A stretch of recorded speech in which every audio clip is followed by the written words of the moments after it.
Hello. Hello. Good evening, everybody. Am I audible? Yes, sir. Yes, Sir, sir. good Yes. evening. Good evening, sir. It is audible, sir. Good evening, Yeah. Kulkarni, sir. Good Very evening. good Good evening. evening. Good evening. Good evening. Good evening. Yeah. Not audible. Suena, what happened? All others are able to listen. Please make yourself that disconnect and get again connected. While connecting, you just do the connection. Okay. Okay. Hello, am I audible, sir? This is Shyam Sundar Yadav. Yes, sir. Yadav Yes, sahab, sir. Yes, sir. namaste. Namaste, sir. How are you? I'm good. I'm good. Boliye, sir. Sir, already around 65 members have joined, and because this is the time that people will be traveling to their homes, Yes. so Yes. they will be joining soon. We can start within the 5 minutes. Yeah. I already those members who have joined. I warmly welcome them on behalf of Union Bank Officer Association Delhi. Oh, nice. On behalf of our President Sri Sarma sir and Vice President Sri Rajiv Bogi sir and General Secretary Sri Brij Bhushan sir. Our Union Bank Officer Association Delhi is affiliated to All India Union Bank Officer Association, who is headed by our President Sri Girdhar Gopal sir and all General Secretary Sri Bala Chandran sir. We are the finest officer association serving the officers for their all various needs. And Okay. the All India Union Bank Officer Federation is finally affiliated to IBOC, All India Bank Officer Confederation, which is the very biggest and the largest union of more than 350,000 officers pan India from various banks, not only Union Bank of India.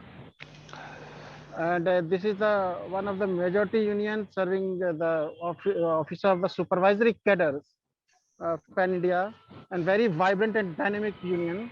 We are part of that. So we salute our leaders. And we are thankful to our IBPS who is giving us this decent platform to give this educational tour to our officers all round, especially in officers from Delhi will be joining soon. Thank you, sir. Please, without wasting time, we can start the classes. Thank you.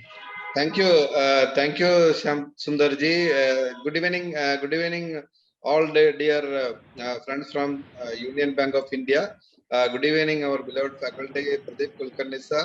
Good evening, Shyam Sundarji and other office bearers of Union Bank of India Officers Association Delhi unit. So it is a great initiative from that Union Bank Officers Association Delhi unit. So giving a what you call last minute inputs to the aspirants who are taking up the examination very shortly. So I am sure that this today's and tomorrow's class around 2 + 4 hours will be covering maximum general banking areas. The classes will be taken by our senior faculty from IBS. Pradeep Kulkarni sir is a retired chief manager from Union Bank of India, served as faculty in different staff colleges of Union Bank of India during his tenure in Union Bank of in the bank, and also is voracious reader and having a long what you call this education qualifications. He got a YouTube channel of his own where almost all the topics of banking are introduced there. So very happily I am welcoming on behalf of IBS and on behalf of all those joined here, Pradeep Kulkarni sir, to take this class. I'm sure that he will be touching upon almost all important areas, even though the time is 2 + 2 4 hours only. But my humble request to all of you is that listen the class very carefully. Each and every word Kulkarni sir is going to tell you will be beneficial for you, not only to brush up your knowledge, but also it will be a new addition to your knowledge level, which will definitely help you in, when you are taking up the examinations. So with this words, best wishes to all those who are going for the examination, for the promotion examination. Once again, I am thanking the union for arranging this program and also welcoming Kulkarni sir. So warm welcome, sir. Thank you, Now it thank is you, over to you, sir. Please. thank you, Mohan sir, and thank you, Yadav sir, and thank you, participants. Actually, this program, when yesterday Mr. Mohan sir was talking to me about can we do it, then I said we can definitely do it, but the only one condition that participant must be very alert, because at what point of time, what important point they are likely to miss, even I don't know. And the only option available would be the recording will be available for those participants who would be wanting to have it. Okay, and they can contact Mohanan sir. That can only be thing available, but please understand the way in which you understand when I'm talking, and the way when you understand, when you try listening something already recorded, there is a lot of difference. Okay, let us begin. Let me tell you three important things. During this entire 4-hour session, we will be talking, you will be learning only from one sided. There is very low scope for any interaction. Okay, there is a very little scope for interaction, therefore it is a one sided affair. But don't worry, as and when you feel that there is something you wanted to ask me, don't hesitate. You can unmute your mic and tell me, sir, you want some, you have some query, and whether it will be responded in the classroom or will be responded after the class. But we have only 2 and 2 4 hours, and within 4 hours we'll be touching upon almost all areas of banking. That is that macro scenario of banking. Then we will enter into the micro scenario of the branch banking. Then we will also see the various kinds of customers. Then we also will touch upon important points of KYC ML policy. Then we also touch upon the various kind of relationship bank customer enjoy. Then also the bankers rights, customers responsibilities towards customer, and as well as the bankers liability towards customers, that part also. And then garnish order, attachment order, and then we will enter into the customer grievance redressal mechanism, like that, almost right from beginning to end. That is loans recovery, monitoring, everything including the basal, we will touch upon. Okay, but the only thing is it will be a continuous talk from my side, and you may have to listen very carefully. Now, for example, let me tell you that with regard to Indian financial system, there are only 4 or 5 important points to be noted for exam. The number one is the difference between scheduled and non-scheduled bank. The scheduled banks are those banks whose name is getting included in the second schedule of Reserve Bank of India Act. And to get there included, the minimum capital requirement as per Banking Regulation Act is 5 lakhs, and the bank should not act detrimental to the interest of the public, and the bank should submit all its required returns to RBI on time. And as a result, it will become included in scheduled bank category. And for latest information, including the Airtel Payment Bank and Fino Payment Bank are also in the scheduled list category. Okay, other payment banks are yet to be in the scheduled list category. Okay, and then the local area banks are non-scheduled banks, and only now left over are some urban cooperative banks which are in non-scheduled category. Okay, and few urban cooperative banks are also in scheduled one. Then we'll touch upon the three important areas in which the payment bank and the small finance bank get differentiated. Number one is a minimum capital requirement. For payment bank, minimum capital requirement is 100 crore, whereas for small finance bank, it is 200 crore. Envisaged to increase up to 300 crore. As of today, no. And the urban cooperative banks which are proposing to get themselves converted into small finance bank, for them it is only 100 crore, but within 3 years span they have to bring back their capital to 200 crore. This is what number one difference. Number two difference is the kind of business which they are permitted into. The payment banks are not at all permitted to go for any sort of loans, advances. They can only accept the deposit, and that too only demand deposits they can accept. Okay, demand deposit means current account and savings bank account. Okay, no term deposit, no loans. That is for payment bank. Whereas small finance bank, they are as good as a bank like us. They can accept any amount of deposit, any type of deposit. They can give loans.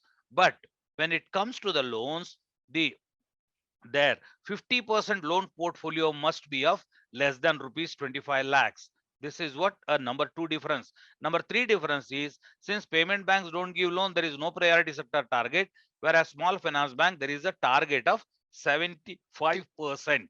This is what is all about the payment bank and small finance bank. The Reserve Bank of India also proposed to start two more differentiated banks, and those are wholesale and long-term finance bank. Okay, custodian bank and wholesale and long-term finance bank. They are yet to see the light of the day, though there is a discussion for the last 2.5 years. Then second important point with regard to Indian financial system is that domestically systemically important banks, systemically important banks, there are only three banks in the list. One is the State Bank of India, public sector bank, ICICI Bank, HDFC Bank from the private list category. And for such banks which are domestically systemically important banks, there is a that common equity tier 1 capital, requirement as a percentage of risk weighted assets. See, for SBI is 0.60%, while 0.20% for HDFC and ICICI Bank. Okay, and as far as financial system regulations concern, all of you are aware, for banks there is a Reserve Bank of India regulator. For NBFCs which are accepting deposits, the Reserve Bank of India is regulator. The NBFCs which are acting as a ARC, the Reserve Bank of India is regulator. Whereas insurance companies, IRDAI is a regulator. For mutual funds, SEBI is a regulator. For pension funds, that PFRDA is a regulator. For housing companies, earlier it was NHB, but now again Reserve Bank of India took over the charge and regulating the housing companies. And IBC 2016, under IBC 2016, all the participants under IBC 2016 are regulated by IBBI, Insolvency Board of India. Okay, Insolvency and Bankruptcy Board of India, that is IBBI. Okay, then as far as next part concerned, that is Reserve Bank of India. And as all of you know, there are very important functions of the Reserve Bank of India. Amongst them, number one is a branch bank licensing. Without having the license, nobody can act as a bank, and that giving license to the banks is the power Reserve Bank of India derives. The power Reserve Bank of India derives from Section 22 of the Banking Regulation Act. Section 20, this is an important exam question. Section 22 of the Banking Regulation Act gives powers to RBI to give license to the banks for functioning as a banking company. Okay, then second important function the Reserve Bank of India carries is it actually regulates the money supply, it regulates the credit supply. And the money supply and credit supply is regulated by Reserve Bank of India through annual credit policy. And this annual credit policy, the policy rates are determined by Monetary Policy Committee. Monetary Policy Committee. The Monetary Policy Committee got constituted under the Section 45ZB of Reserve Bank of India Act. And as all of you know, policy rates are repo rate, reverse repo rate, and the marginal standing facility rate.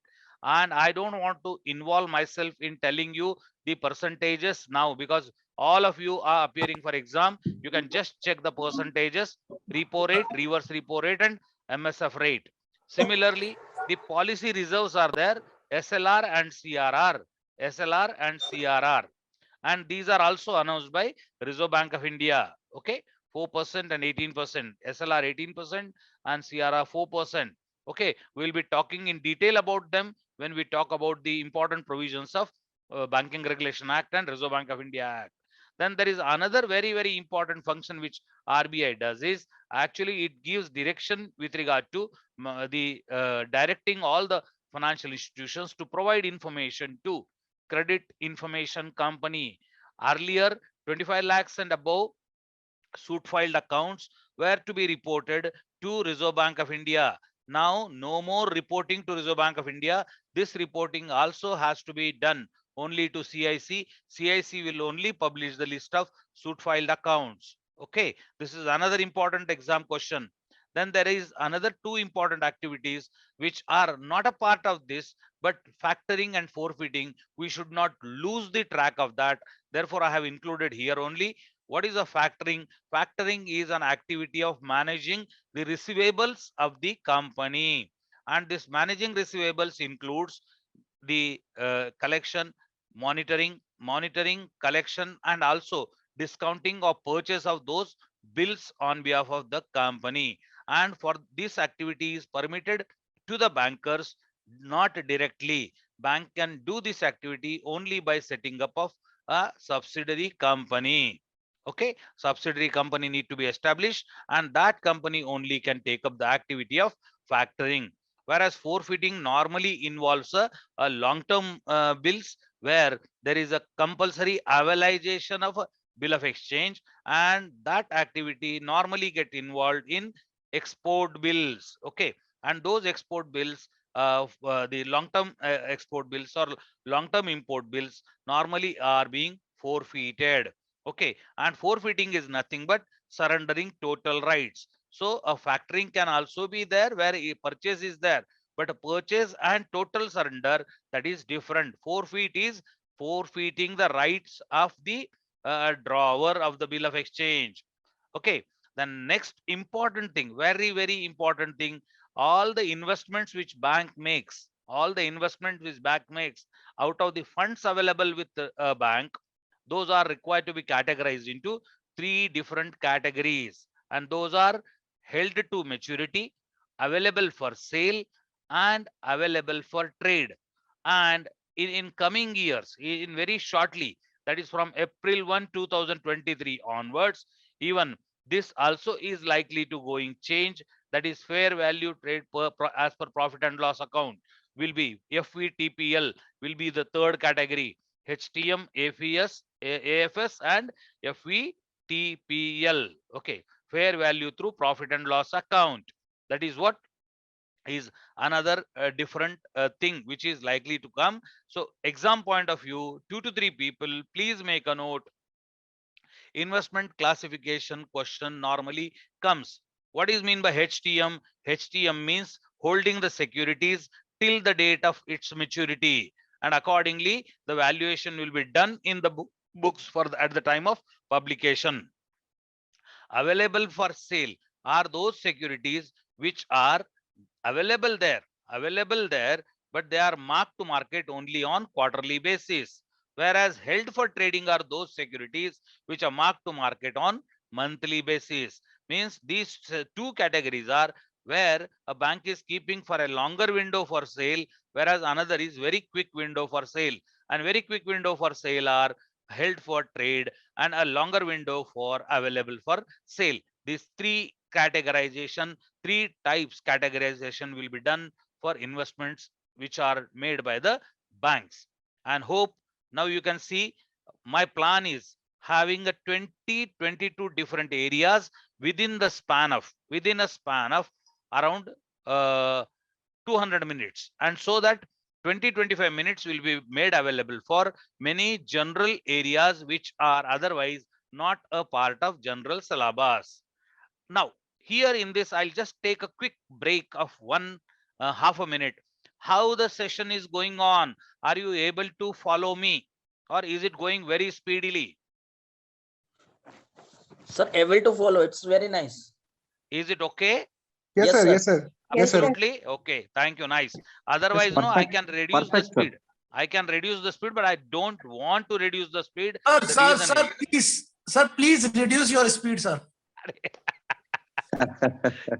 चलो ठीक है. अगर आप चाहते हो तो बीच बीच में हम हिंदी में भी बात करेंगे, प्रोवाइडेड आप लोग हिंदी में बात करना चाहो तो. नहीं सर, चलने दो. मिक्स हिंदी इंग्लिश दोनों मिक्स चलो. इंग्लिश चलने दो सर, कोई प्रॉब्लम नहीं है. अभी हमारा now our session will be on important provisions of Banking Regulation Act. I'll not tell you when the Banking Regulation Act formed, etc., etc. All of you are knowing that Section 5B defines the banking business. In examination, question may come where the banking company is defined, and you may wrongly spell out 5B. 5B only defines the banking business, and banking business is what? Accepting deposits for the purpose of lending or investment. Okay, accepting deposit of money from public for the purpose of lending and investment. The deposits such accepted are repayable on demand. This is the definition of banking business. Whereas Section 5C defines that any company which is engaged in the banking business is a banking company. 5C. Okay. And Section 8 of Banking Regulation Act क्या कहता है कि bank वालों को कोई भी trading activity करने से मनाही है. तो आप लोगों को शक होगा सर फिर ये सिक्योरिटी कैसे बाय करते हैं, सेल करते हैं.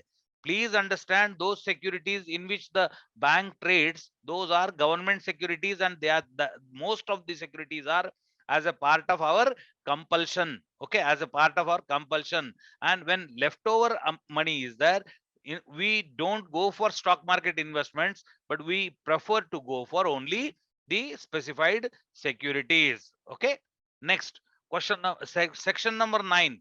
It tells कि बैंक अगर किसी भी मौके पर बैंक के कब्जे में कोई नॉन बैंकिंग असेट आता है, मतलब इमूवेबल प्रॉपर्टी आती है, ऐसी इमूवेबल प्रॉपर्टी जब बैंक के कस्टडी में आती है तो किसी भी हाल में 7 साल से ज्यादा उस प्रॉपर्टी को बैंक अपनी कस्टडी में नहीं रख सकता.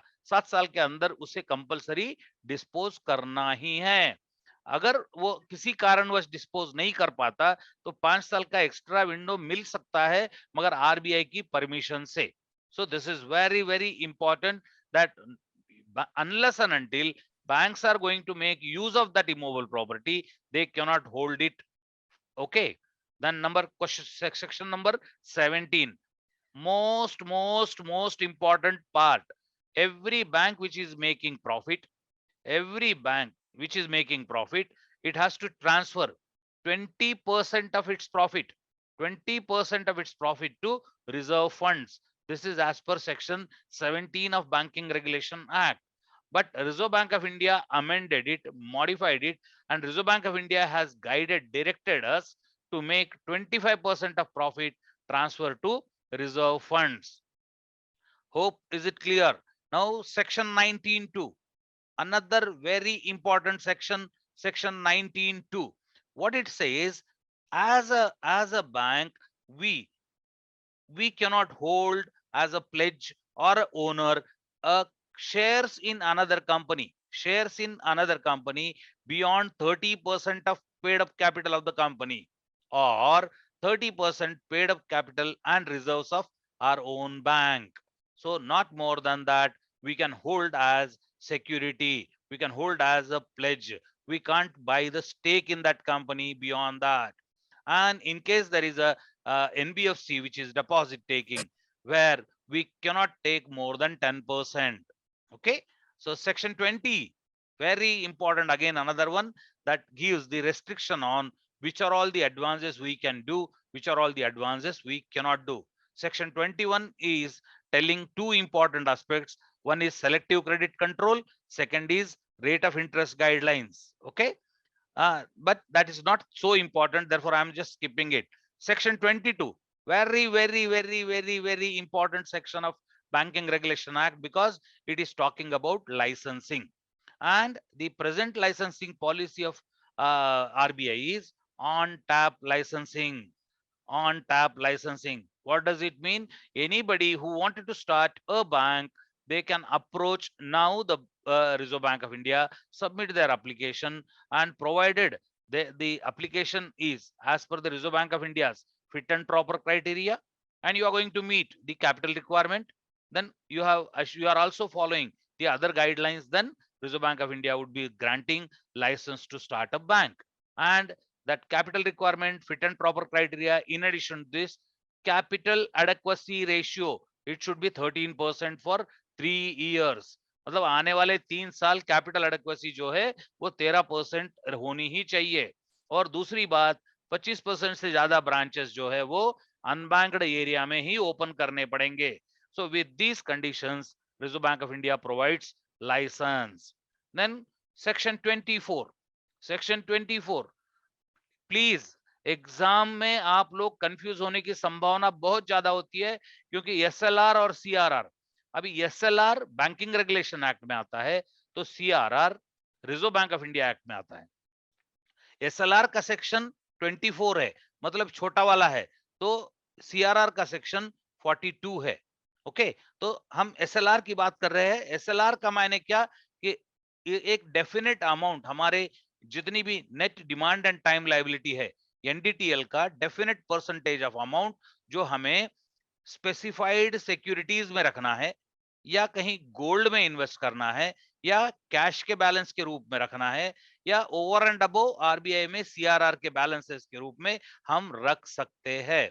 सो this is what is all about the SLR. SLR में बैंक का पैसा बाहर कहीं नहीं जाता.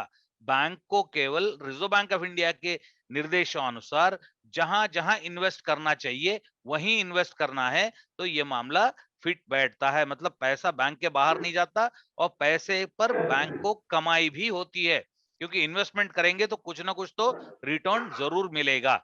नंबर 2, एसएलआर में मिनिमम 0 हो सकता है, मैक्सिमम 40% ही जा सकता है.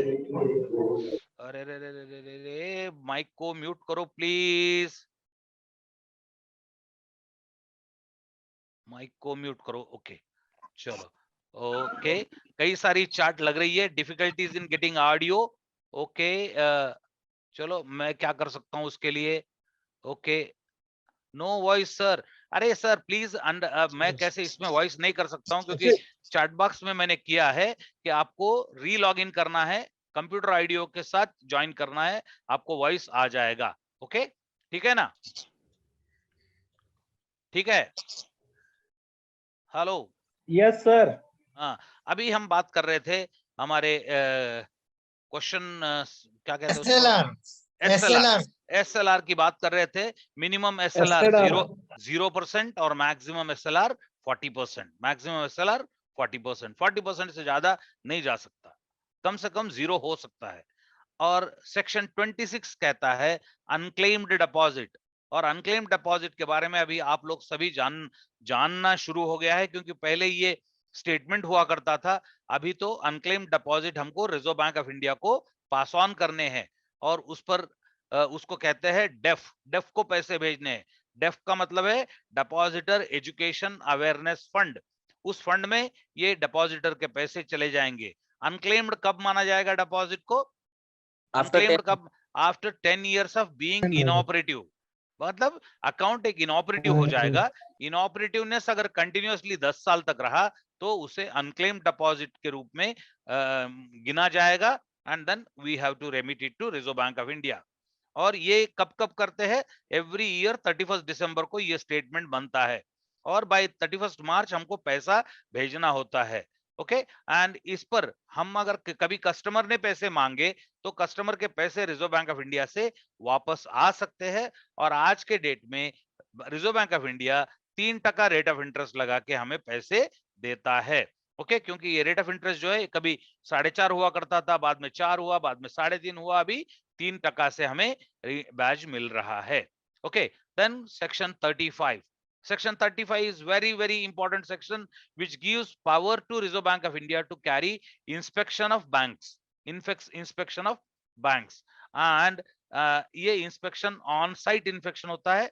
और उस inspection में select branches को choose करते हैं randomly. All category of branches को choose करके inspection किया जाता है. Reserve Bank of India inspection is a very critical inspection. That's how it is significant. Okay, section 35A. It is giving powers to Reserve Bank of India to give directions. अभी ये आपको इसलिए याद रखना है क्योंकि कई सारे एरियाज, जैसे कि चेक 90 दिन का वैलिड होता है, कहां से आया? Section 35A of banking regulation act के तहत रिजर्व बैंक ऑफ इंडिया ने इसको कहा है. Banking ombudsman, integrated banking ombudsman स्थापना कहां से हुई, कैसे हुई? सेक्शन 35A के अंदर बैंकिंग रेगुलेशन एक्ट के ये रिजर्व बैंक ऑफ इंडिया ने पावर्स यूज करके इसको किया है. इंटरनल बैंकिंग ओम्बड्समैन को सेट करना है, ये कहां से आया? Section 35A banking regulation act. KYC guidelines किसने दिए? केवाईसी गाइडलाइंस आरबीआई ने दिए। कैसे, कहां से आरबीआई को पावर मिला? सेक्शन 35A का पावर यूज करके आरबीआई ने ये गाइडलाइंस दिए। क्लीन नोट पॉलिसी के गाइडलाइंस सेक्शन 35A। ऐसा section 35A very very important section because it gives powers to RBI to give directions to bank. And section 45 has giving powers to RBI to suspend the management, provided that suspension application they have to make it to government. Only after government's approval they can suspend the management. Section 45Y. Section 45Y. This tells about the preservation of records. Preservation of records, because in bank we have got various type of records, not only ID proof or address proof, but we have got ledgers, registers, books, so many things are maintained, and which document for what period to be maintained, that is prescribed as per section 45Y. Section 45Z is talking about returning back the paid instrument to company. मतलब company ने checks issue किए हैं, उन checks को अगर company वापस मांगती है तो हमें उसको वापस करना है। वापस करते वक्त हम केवल उसकी फोटोकॉपी रख लेंगे और कंपनी से एक एक्नॉलेजमेंट लेटर ले लेंगे। और उसके बाद आप सब लोगों को पता है 45ZA to ZE, ZA, B, C, D, E, F, those are relating to the nomination facility for various type of deposits as well as the other services offered by the bank. This is all about Banking Regulation Act.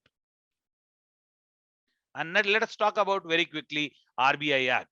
RBI Act में section 17 RBI Act का कहता है RBI क्या business कर सकता है। देखो RBI interest free deposit ले सकता है, गवर्नमेंट का डिपॉजिट मेंटेन कर सकता है, गवर्नमेंट को लोन दे सकता है, बैंकों को लोन दे सकता है, मगर बैंकों के साथ कंपटीशन में बिजनेस नहीं कर सकता। This is what section 17। Section 22, section 22 banking regulation act का था, लाइसेंस का। सेक्शन 22 आरबीआई एक्ट कहता है बैंक नोट इश्यू करने के बारे में, बैंक नोट इश्यू करने के बारे में। और ये बैंक नोट जब भी आरबीआई इश्यू करता है तो आरबीआई कंपल्सरीली उसके against minimum reserve requirement 200 crore की है, उसे मेंटेन करना होता है। और उसमें से 115 crore compulsory in the form of gold coin bullions के रूप में ही रखना पड़ता है। Okay, and minimum note, maximum note, मेरे ख्याल से हमें उस झमेले में नहीं पढ़ना है, क्योंकि those questions will not come for 1 to 2 and 2 to 3। फिर भी आपको याद रखना है तो उसको देख लेना। ओके, मिनिमम 2 रुपए से लेके मैक्सिमम 10,000 तक 2 और 5 की नोट ऑलरेडी बंद हो चुकी है। Okay, so I don't want to go for those details. Section 28, section 28 is talking about the note refund rules. ये नोट रिफंड जो है ना, मतलब soiled, mutilated and imperfect notes की वैल्यू को आपको बैंक एम्प्लॉइज को उसको एडजुडिकेट करने का पावर दिया गया है। और ये सेक्शन 28 आप लोगों को गाइडलाइंस देता है, जिसके तहत आप डिसाइड करते हो म्यूटिलेटेड नोट की वैल्यू कितनी होगी, सॉइल नोट की वैल्यू कितनी होगी, इम्परफेक्ट नोट की वैल्यू कितनी होगी, accordingly you will pay. Soil note 100% जाती है वैल्यू। अभी रहा सवाल म्यूटिलेटेड का और इम्परफेक्ट नोट का। So mutilated notes are those notes which are cut more than 2 pieces, but there is a likely one or other piece is missed. In that scenario only it is treated as mutilated. अगर कोई note 2 piece में cut है या बहुत गंदी हो गई है, then it is a soiled note. And 2 अलग अलग नोट को जोड़ दिए के अगर नोट की पूरी वैल्यू बनती है तो वो है imperfect note. Okay, and we bankers are carrying the responsibility to refund to the customer the value of such kind of notes, and such notes need to be collected from customer and remit back to Reserve Bank of India as a remittance. Okay, so this is what is one of the important aspect under section 28. यहाँ पर मैं साथ ही साथ actually though it is not a part of this activity, but since RBI we are talking, I just want to complete that there is a possibility that we may receive counterfeit currency note, that is a fake note. अगर हमें कभी fake note मिल जाती है तो currency remittance में आती है तो हमें उसका रिकॉर्ड मेंटेन करना होता है। और अगर हमें महीने को एक बार उसका एक रिपोर्ट बनता है, उसका नाम है काउंटरफिट करेंसी ट्रांजैक्शन रिपोर्ट, वो हमें भेजना होता है आरबीआई को एज वेल एज हमारे एफआईयू को और साथ में एक पास वाले पुलिस स्टेशन को। तीसरी बात, अगर कोई भी एक रेमिटेंस में 4 से ज्यादा नोट अगर आते हैं more than 4 currency notes in one remittance if we receive, then compulsorily we have to file an FIR with nearest, that is our jurisdictional police station. So this is all about the note related activity. And the another important section, that is section 31, which is prohibiting.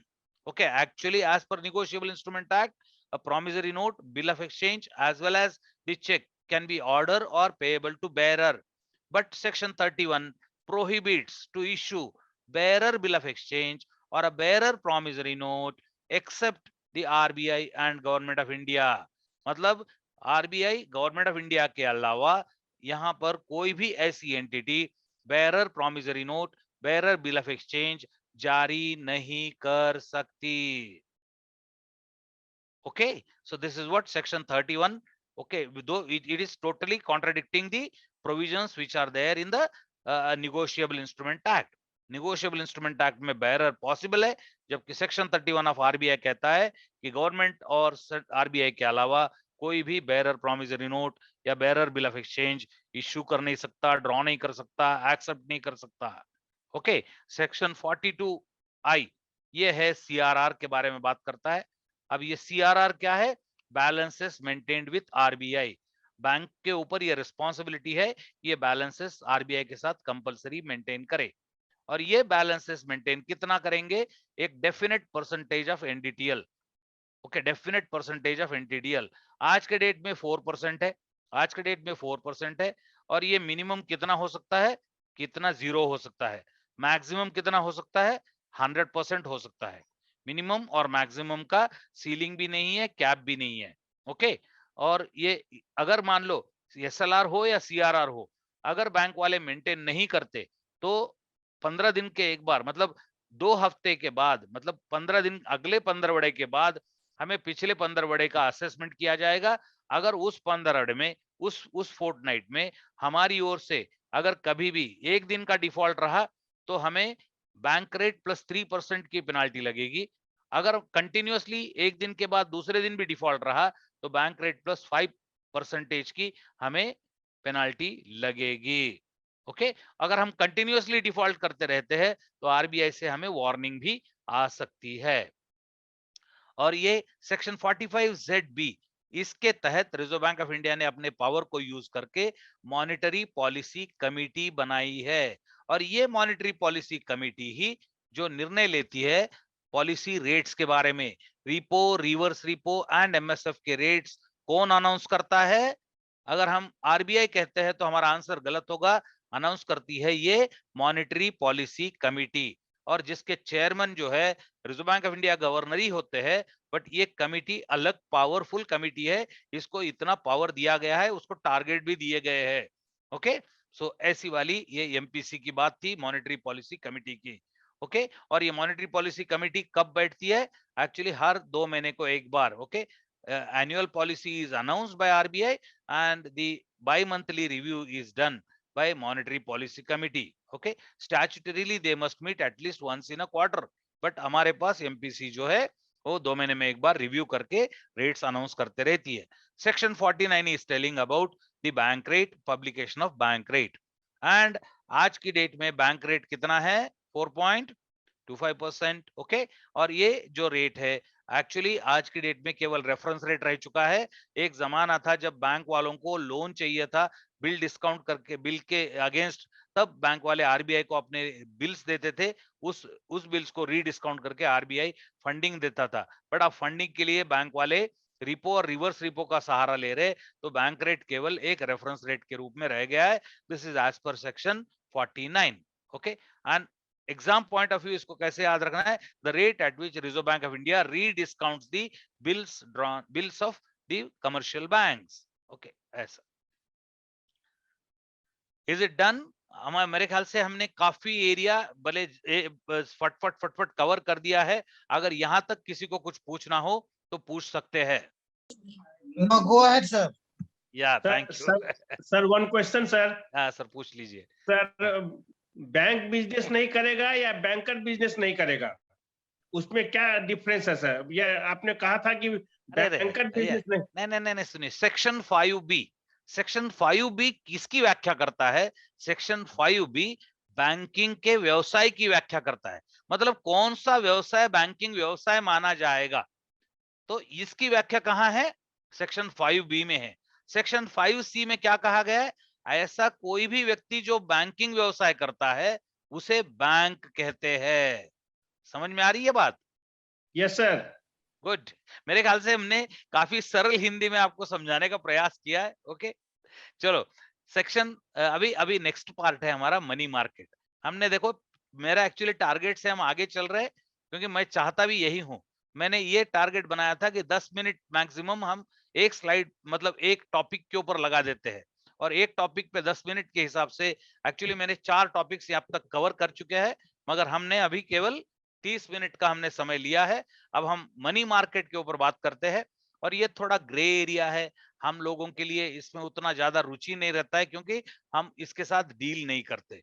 मगर exam point of view इसे ऐसे याद रखना है कि एक bank को जब पैसों की जरूरत पड़ती है तो पैसे कहां से लाएगा? तो नेचुरली दूसरे बैंक से लेगा या दूसरे फाइनेंशियल इंस्टीट्यूशन से लेगा जिनके पास पैसा है। अब ये दो बैंकों के बीच पैसे का व्यवहार अगर होता है तो समय कितना लगता है उसके हिसाब से ये पैसा कितने दिन के लिए हमें चाहिए उसके आधार पर, या वेदर ये बैंक मनी मार्केट में ट्रांजैक्शन करेगा या कैपिटल मार्केट में ट्रांजैक्शन करेगा।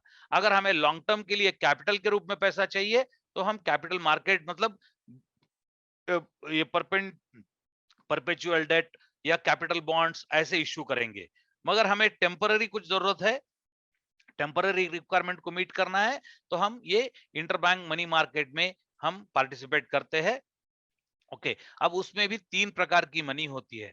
पहली है कॉल मनी, दूसरी है नोटिस मनी, तीसरी है टर्म मनी। कॉल मनी का मतलब है हमें पैसा चाहिए मगर हम मैक्सिमम कल शाम तक पैसे वापस करेंगे, मतलब 2 रातें उस पर नहीं गुजारेंगे। मतलब जिस किसी भी पैसे पर हमारी 2 रातें नहीं गुजरेगी, 2 रातें मतलब 2 बैंकिंग रातें। फॉर एग्जांपल हमने फ्राइडे पैसा लिया है तो सैटरडे संडे वैसे भी छुट्टी, सैटरडे संडे छुट्टी है तो हमें मंडे ही पैसे वापस करने हैं। Are you getting me? तो 2 रातें मतलब 2 बैंकिंग रातें हम उस पे नहीं गुजारेंगे, एक बैंकिंग की रात गुजारते हैं तो वो हो गया कॉल मनी। वो हो गया call money, means unsecured funds on overnight basis, that is a call money. अगर उससे ज्यादा लग रहा है, ओके, उससे ज्यादा का समय लग रहा है पैसे वापस करने के लिए, हमें पैसे तो हमें चाहिए मगर हम पैसा एक दिन के अंदर वापस नहीं कर पा रहे, बल्कि हमें 4, 5, 6, 7, 8 दिन का समय लग रहा है, तो हम ऐसे हालात में अगर पैसे उठाते हैं तो उसे कहा जाता है नोटिस मनी, प्रोवाइडेड 14 दिन के अंदर हम ये पैसा वापस करेंगे। ओके, 14 डेज के अंदर हम वापस करेंगे तो वो है नोटिस मनी। अगर 14 दिन के बाद भी हमें पैसा वापस नहीं कर पाते तो वो हो गया टर्म मनी, और वो हम 1 साल तक का मनी मार्केट में, क्योंकि कोई भी ट्रांजैक्शन 1 साल से ज्यादा के नहीं होते, इसलिए टर्म मनी क्या है? 14 दिन से ज्यादा 1 साल से कम। So call money, notice money, term money, exam point of view इसे याद रखना है। और दूसरी बात यह है कि यहाँ पार्टिसिपेट करने के लिए कौन पार्टिसिपेट करता है, ये मनी मार्केट में कौन किसको पैसा दे सकता है और कौन कितना पैसा देगा, इसके भी गाइडलाइंस, इसके भी गाइडलाइन। तब से तुम्हारा अपमान करके तुझसे बात करना भी बंद कर दिया था। अरे यार अपमान मत करो यार, छोड़ो छोड़ो, क्या है? अरे यस, म्यूट पीपल यार please, you give me the power. Hello dear. Okay, Yes sir, please continue sir.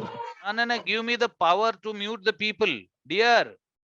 ये लोग नहीं दिया है पावर मेरे को, मुश्किल करेगा ये। ओके, चलो ठीक है, कोई बात नहीं, आपकी बार तो लोग पूरे रिस्पॉन्सिबली खुद को म्यूट कर ले रहे हैं, कोई बात नहीं, बहुत बढ़िया चल रहा है। ओके, अब मैं ये कह रहा था कि बैंक कितना पैसा बारो कर सकता है या कितना पैसा दे सकता है लोन, ये वाली बात के लिए भी गाइडलाइंस दिए गए रिजर्व बैंक ऑफ इंडिया ने। और कॉल मनी, नोटिस मनी के मामले में शेड्यूल्ड कमर्शियल बैंक और small finance bank, scheduled commercial bank and small finance bank को पावर है, और पेमेंट बैंक और आरआरबी को केवल कॉल मनी का पावर है, मतलब को केवल कॉल मनी वो उठा सकते हैं। कितना उठा सकते हैं? 100% of their capital funds, 100% of their capital funds on daily average basis, या 125% of capital funds on any given day. मतलब एवरेज में कैलकुलेट करेंगे तो उनके बैंक के खुद के कैपिटल फंड का 100% ही हद तक मतलब बारो कर सकते हैं मनी मार्केट से, उससे ज्यादा नहीं कर पाएंगे, पर किसी एक आध दिन 125% तक जा सकता है। दैट इज व्हाट इज क्या कहते हैं उसको, prudential limit.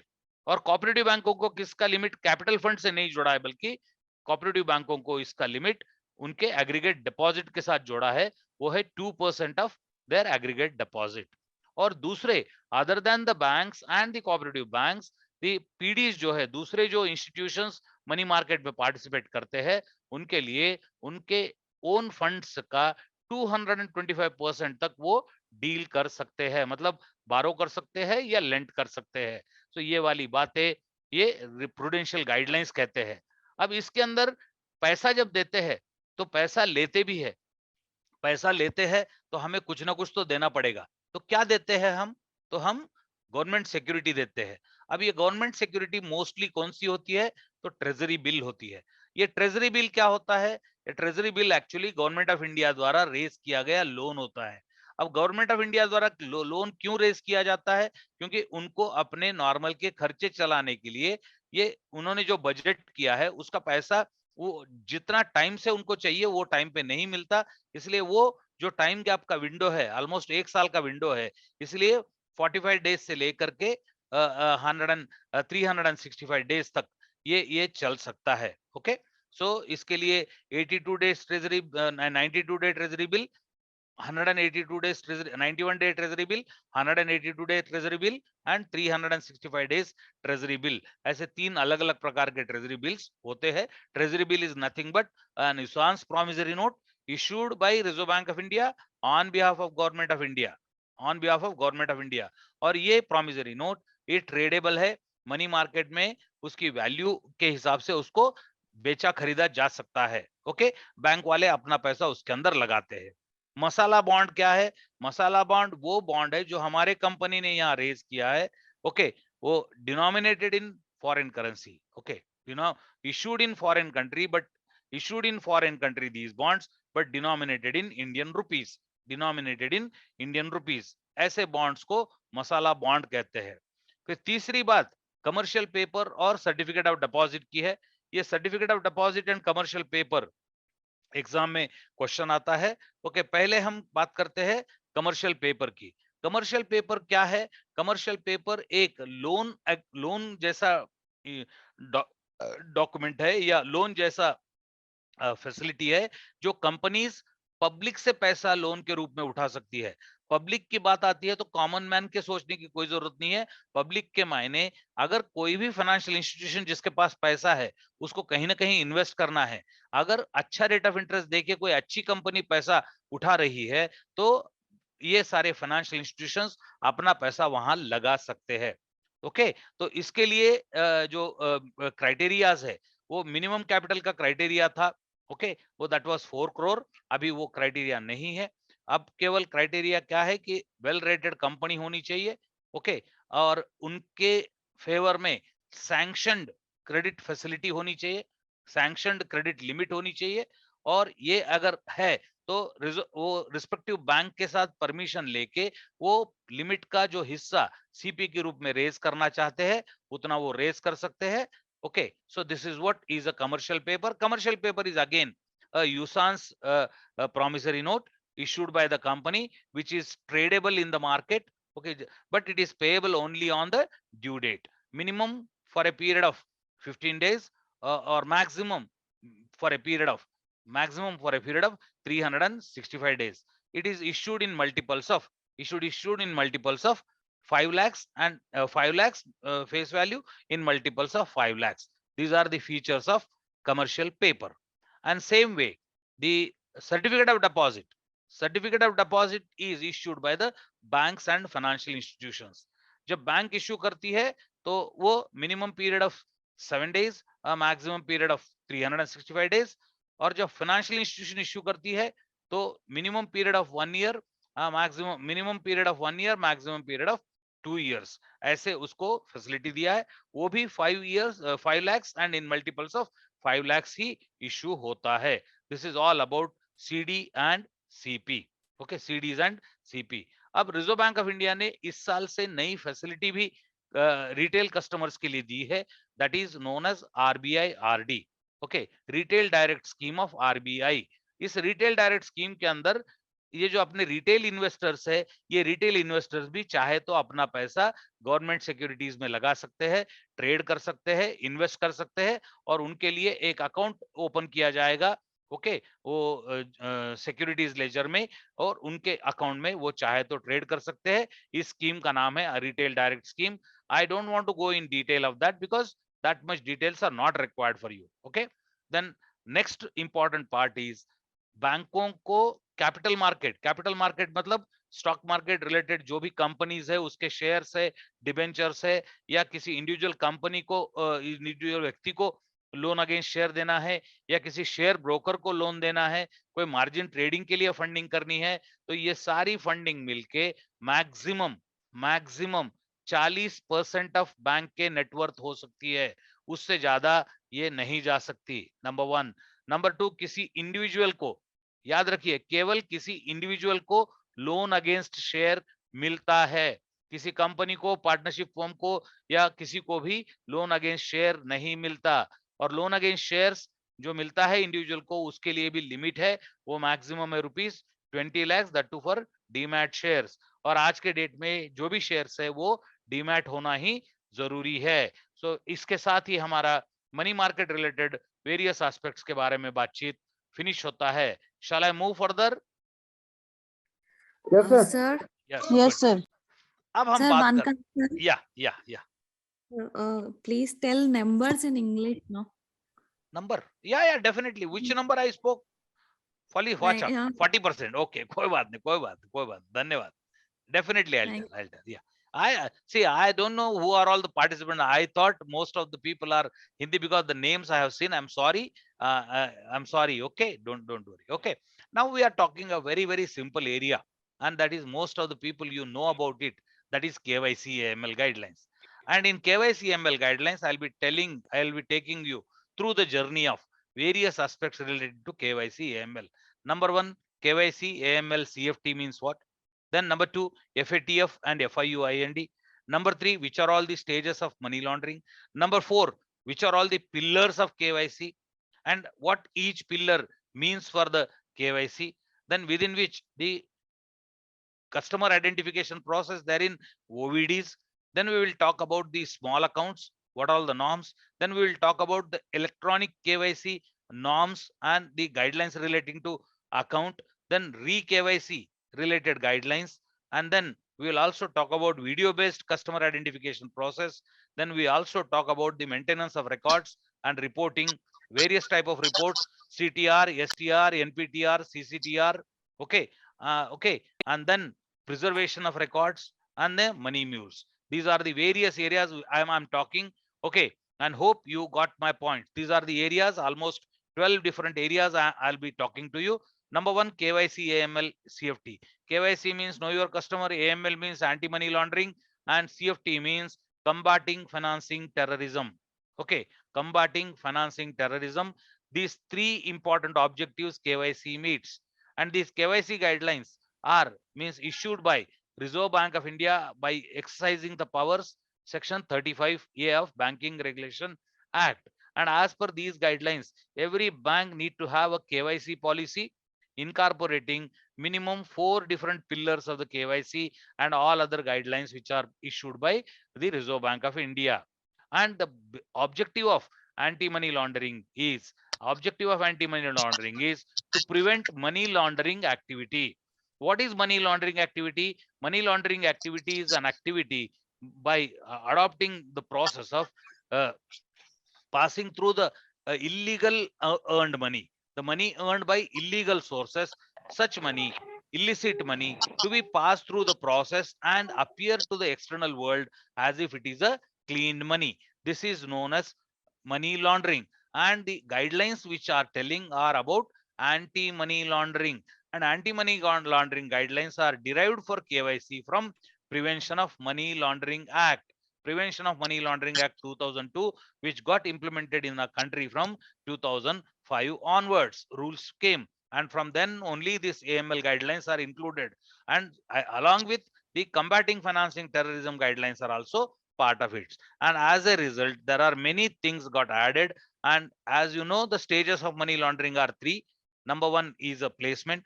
Number two is a layering. Number three is an integration.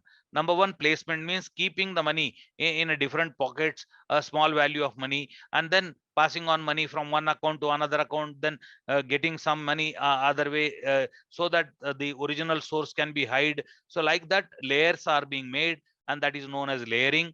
And last, the money is passed on to the person from one account so that it appears to the external world as if it is a genuine money or good money. So these are the three stages of money laundering. Okay, and which are all the pillars of KYC?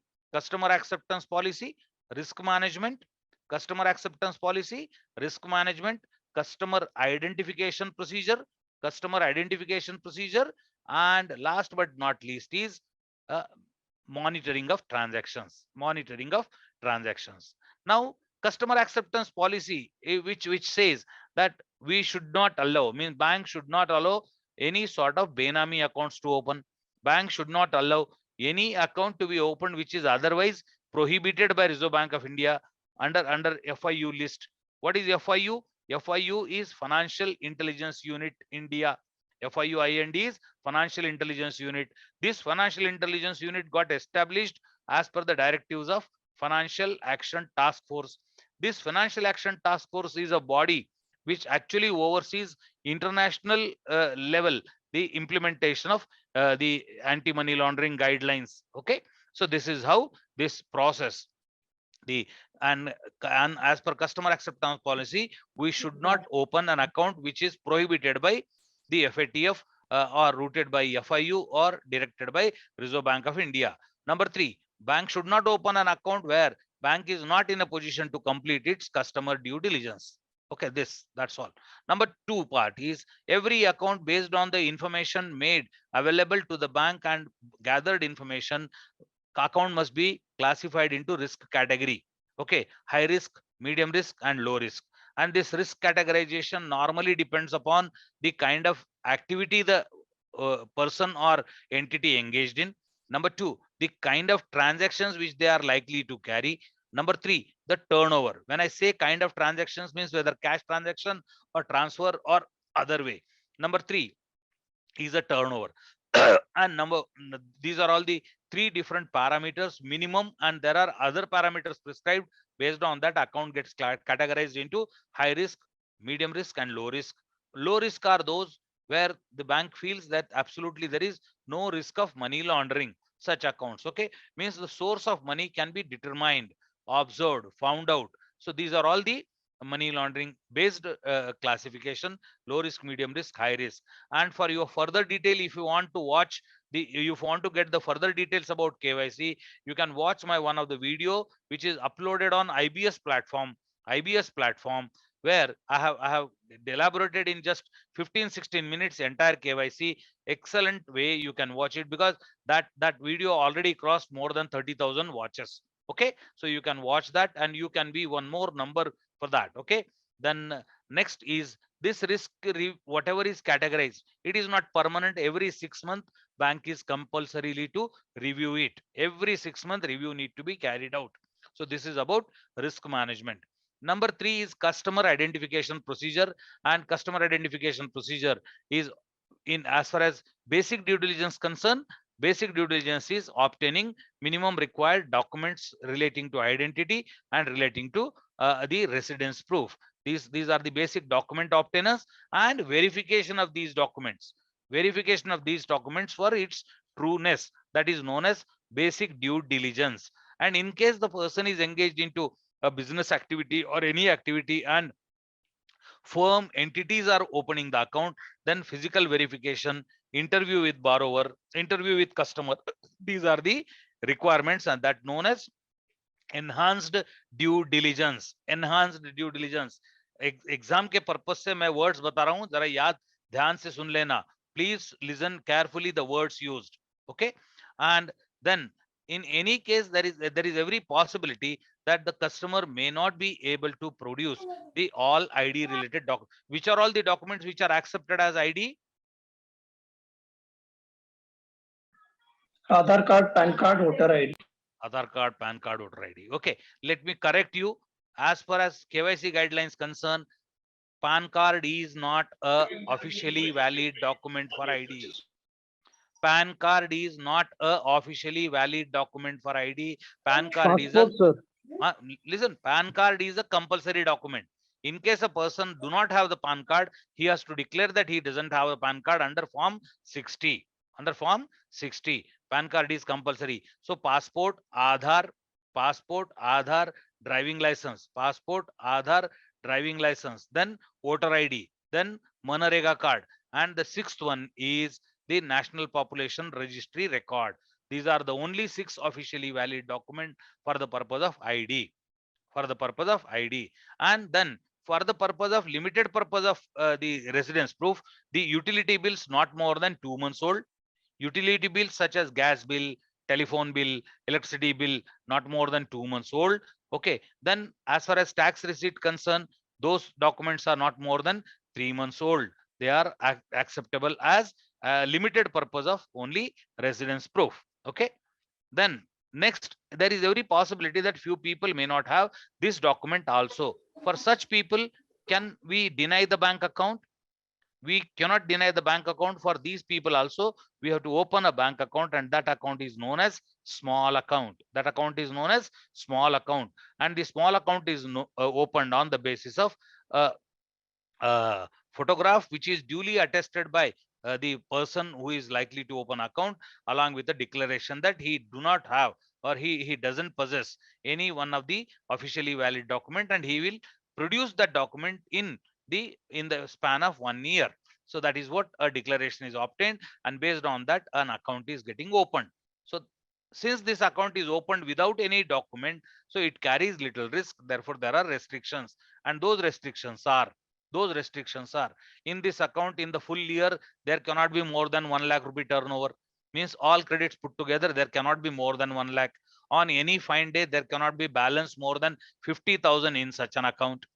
And okay, 50,000 in such an account, and in every month there cannot be more than 10,000 rupees withdrawal. Okay, 10,000 rupees withdrawal. These are all the few conditions which are stipulated for small accounts. Okay, then there is a possibility that a customer account might have got opened with the help of business correspondent on the Aadhaar mode, electronic that eKYC mode, authentication of Aadhaar by remote way. He is at some other place. Now such accounts, when they are opened, the restrictions are little bit relaxed. So though the face-to-face contact is not there, therefore the account is definitely carrying certain risk. Therefore there is a limitation, and the limitation is exactly the double than what earlier I have told for small account. Turnover, total credits transactions not more than 2 lakhs. Anytime balance may not be more than 1 lakh. If at all there is a loan sanction to this account, their loan maximum can be sanctioned is only rupees 60,000 term loan. Okay, so these are the conditions which are stipulated for the account which are opened by Aadhaar card authentication in a remote way. Okay, not in person way. Okay, remotely. Okay, then next is a video based CIP can also be carried out. Means a person can display through video his ID proof, his residence proof, and tell about his name, his PAN card he can show, and an account can be opened. PAN card is compulsory in video CIP process. PAN card is compulsory in video CIP process. So with the help of that, account can be opened, and absolutely there are no restrictions. It is a normal account as good as. Okay, then next is that these whatever accounts are opened, they are not final, they are not permanent. Based on the risk categorization, accounts are subjected to re-KYC. Small low risk accounts once in a 10 years, medium risk account once in a 8 years, high risk account once in a 2 years need to be re-KYC done. And secondly, any point of time, any sort of change is happening in the account. Okay, activity change, status change, some changes are happening, and bank wants to have the document relating to ID, the re-KYC, bank can obtain. Okay, this is what is all about re-KYC. Okay, then next, very important is maintenance of records and reporting. So records relating to all the transactions which are subjected for reporting as per PMLA Act, those are compulsorily required to be maintained by the bank. Till what time they require to be maintained? Till from the date of reporting to 5 years, those documents are required to be maintained. And all the ID related documents, ID proof related documents, customer identity related documents are required to be maintained by the bank for a period of 5 years from the date of cessation of relationship. Means from the date of account getting closed, for a period of 5 years, these documents are required to be maintained. Okay. Then after maintenance of this cash transaction, suspicious transaction, counterfeit currency transaction and all, we are likely to report these transactions to FIU IND. And for the purpose of reporting FIU IND, there is only a technology based platform is provided. So no need to prepare any statement, and that statement automatically getting linked from our data to directly to these authorities. Okay. And for that purpose, Union Bank of India has purchased the AMLOG software, and that AMLOG software and our Finacle, they are getting tuned. Okay. So which are all those reports? Number one is a cash transaction report, that is known as CTR. CTR compulsorily required to be reported all cash transactions of rupees more than 10 lakhs. Please listen carefully. Cash transactions of more than 10 lakhs. Okay. Now compulsory to be reported. Cash transactions may be less than 10 lakhs, but integrally connected and value exceeding rupees 10 lakhs. Those transactions are also required to be reported under CTR. Okay. CTR is a monthly statement. This month report need to be sent by 15th of the next month, 15th of the succeeding month, that need to be submitted. Similarly, there is a NPTR. NPTR is a non-profit entity transaction report. All transactions, cash transfer, all transactions exceeding rupees 10 lakhs in a NGO's account, in a charitable trust account, are required to be reported under NPTR. Then there is a third, cross-border wire transaction report. Cross-border wire transaction report is any remittance from other country received in our account, or any remittance made to other country from our account is required to be reported for more than rupees 5 lakhs. And this report is also a monthly report. And I have already told you about the counterfeit currency transaction report, where we have discussed at the time of RBI. That also report is once in a monthly report that need to be submitted to RBI and FIO. Then last one, that is suspicious transaction report. The suspicious transaction report is one where the bank feels that there is a suspicion that this transaction doing person is not doing the normal activity. Some kind of fishy or suspicious activity is smelled. Such transactions are required to be reported under STR. Who decides that is suspicious? It is not the branch head. Branch head only reports it to their administrative office, and there is a fraud monitoring committee is there, which takes the cognizance of the transaction, looks into it, and then they decide about the whether the transaction to be treated as suspicious or not. And once the transaction is treated as suspicious, within 7 days transaction is required to be reported to FIU IND. And thereafter FIU IND will take care, because FIU IND is a very powerful body under which there are all ministries, Ministry of Home Affairs, Ministry of External Affairs, CBCID, okay, Enforcement Directorate, all they are working as per the under the directions. Okay, they can work. So this is all about the KYC AML. Two aspects are left over, that is FATCA and Money Mule. FATCA is Foreign Accounting Tax Compliance Act. Okay, Foreign Accounting Tax Compliance Act. As per the agreement between India and US, we have agreed with US that anybody who is earning money in US and also maintaining account in India, we are reporting transaction in that account to US authority. That is what is a FATCA. And then money mules are the mules, those accounts which are being put to use or used by the people for their illegal purposes. That account of person whose account is getting used is known as money mule. Is known as money mule. Is it done? KYC ML, I believe we have discussed almost all the things of KYC ML. If anyone has got anything to ask, please ask. Hello. Sir, you have said officially valid ID proofs 6 numbers. Please repeat those 6 numbers, sir. Okay, okay. Officially valid documents Sir, are, please, yeah, sir, don't, please, अरे sir, कोई, please repeat the money mule once. Correct, पहले तो officially valid document बता देंगे, उसके बाद बोलेंगे। Okay, सबसे पहले आधार, उसके बाद पासपोर्ट, उसके बाद ड्राइविंग लाइसेंस, चौथा है वोटर आईडी। ये 4 तो याद रह जाएंगे, ठीक है ना? Yes, sir. ये 4 याद रह जाएंगे, driving Yes, licence, sir. Passport, voter ID और आधार, ये 4 डॉक्यूमेंट। फिर उसके ऊपर आप ऐड कर दो मनरेगा। हमारे पास तो नहीं होगा, वो तो केवल Mahatma Gandhi national rural employment guarantee yojana के तहत जो लोग काम कर रहे हैं उनको वो अथॉरिटी जो आईडी कार्ड इश्यू करता है वो आईडी कार्ड। ओके, उसके बाद ये जो डॉक्यूमेंट है नेशनल पॉपुलेशन रजिस्ट्री, अभी तो लोगों को आना ही बाकी है। So that is what 6th document. These are the 6 documents. Clear? Clear? Okay, and as far as money mule concern, तो हमारे बैंक में देखो, हम सब लोगों ने एक्सपीरियंस किया, we have all experienced during the demonetisation part. What happened during the demonetisation? People started depositing money into the bank account of somebody who even do not have that capacity to see that much of money. So that is nothing but an activity of money mule. Okay, but here in this sense we are not talking about that demonetization part. We're talking about somebody is making use of this account which otherwise belonging to someone else, and that person is using this account for the purpose of their nefarious activity or fictitious activities. Okay, and for those activities, if some account is getting used, then that account which is used is known as money mule. And in case of it is found that such by using such money mule there is some miscellaneous, some activity has happened which otherwise led to terrorist activity, then bank will be held liable for allowing these activities in an account, because that's how bank should have. Latest electricity bill should be not 3 months old year, only 2 months, not more than 2 months old.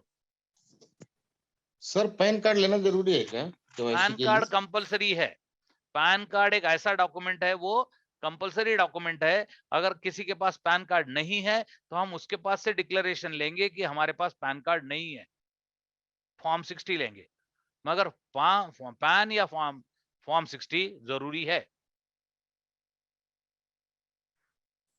Sir एक बार फटका बताएंगे boss? फटका is foreign account tax compliance act.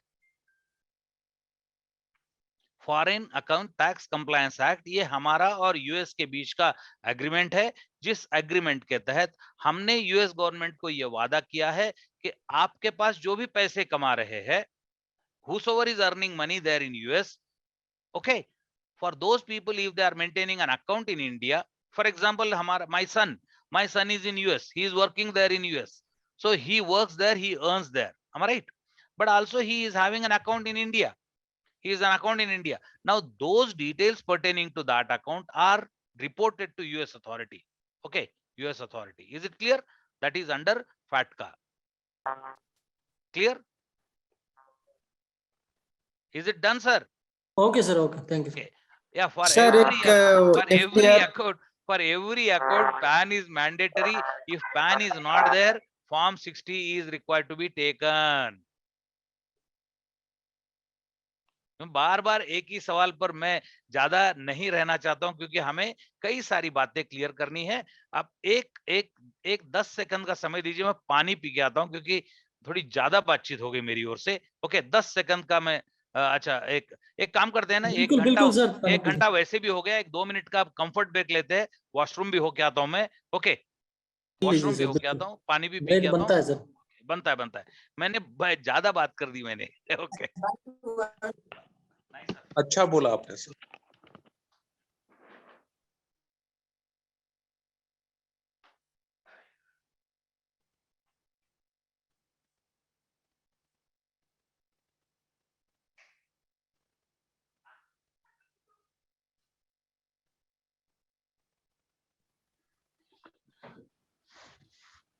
Hello. Hello. Yes, sir. हाँ sir बोलो। Friends, this is a small initiative taken from the Union Bank Officer Association Delhi unit for the upgradation and enhancement of officers appearing for the promotion examination on 22nd of this month on Saturday. So we hope that it will be very effective for you and useful for you all participants. I will thank my Union Bank of Federation President Sri Anil Sharma ji, my working president Sri Rajiv Bogi ji, and my General Secretary Sri Brij Bhushan sir for taking the deep initiative in arranging all these classes for 2 days. It will be for tomorrow also. It will be conducted tomorrow also in the same fashion for 2 hours. Our effective and eminent faculties are available to take these classes for 4 days. I will thank the IBS, Institute of Banking Services, Kerala, under banner of which we are taking this online classes. So we'll thank all the eminent classes and director and the academic director of IBS who are supporting us fully, wholeheartedly, and hope this session will be very useful and for your forthcoming examination.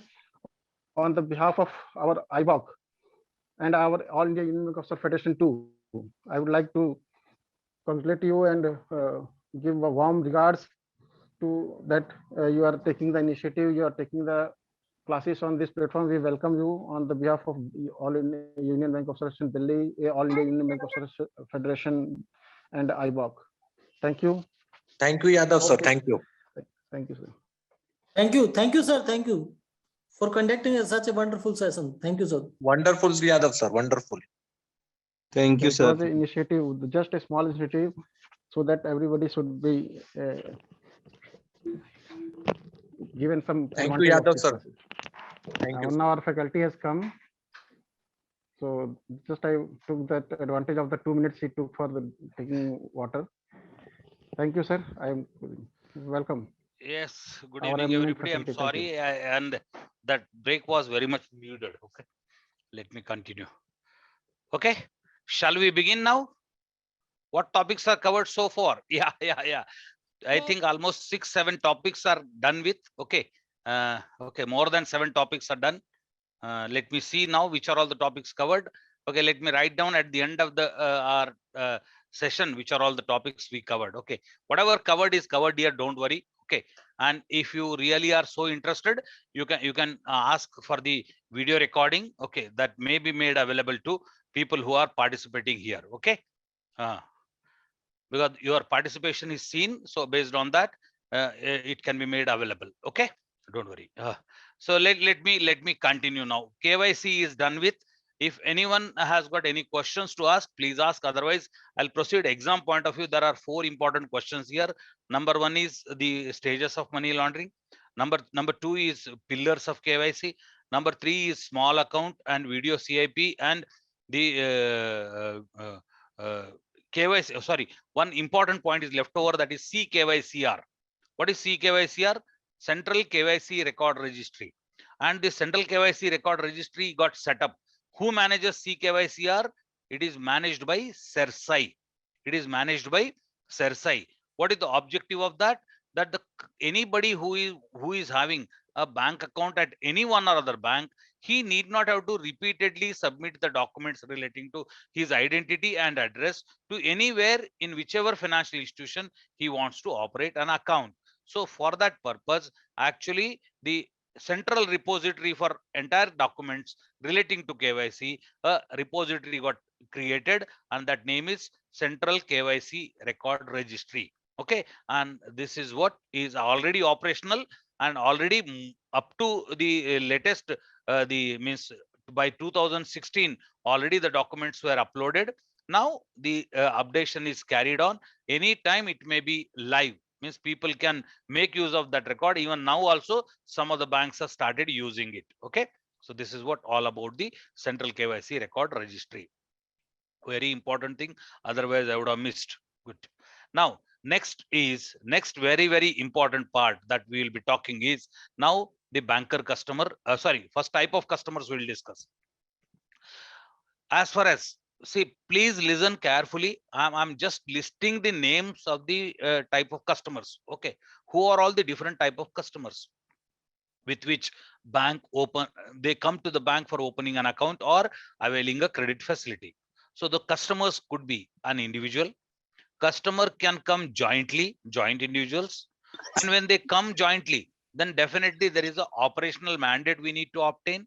That may be a joint mandate, joint account, jointly operated, and the either or survivor, or former or survivor, or latter or survivor. Like that, the various mandates are obtained. There is a third very important category is a minor.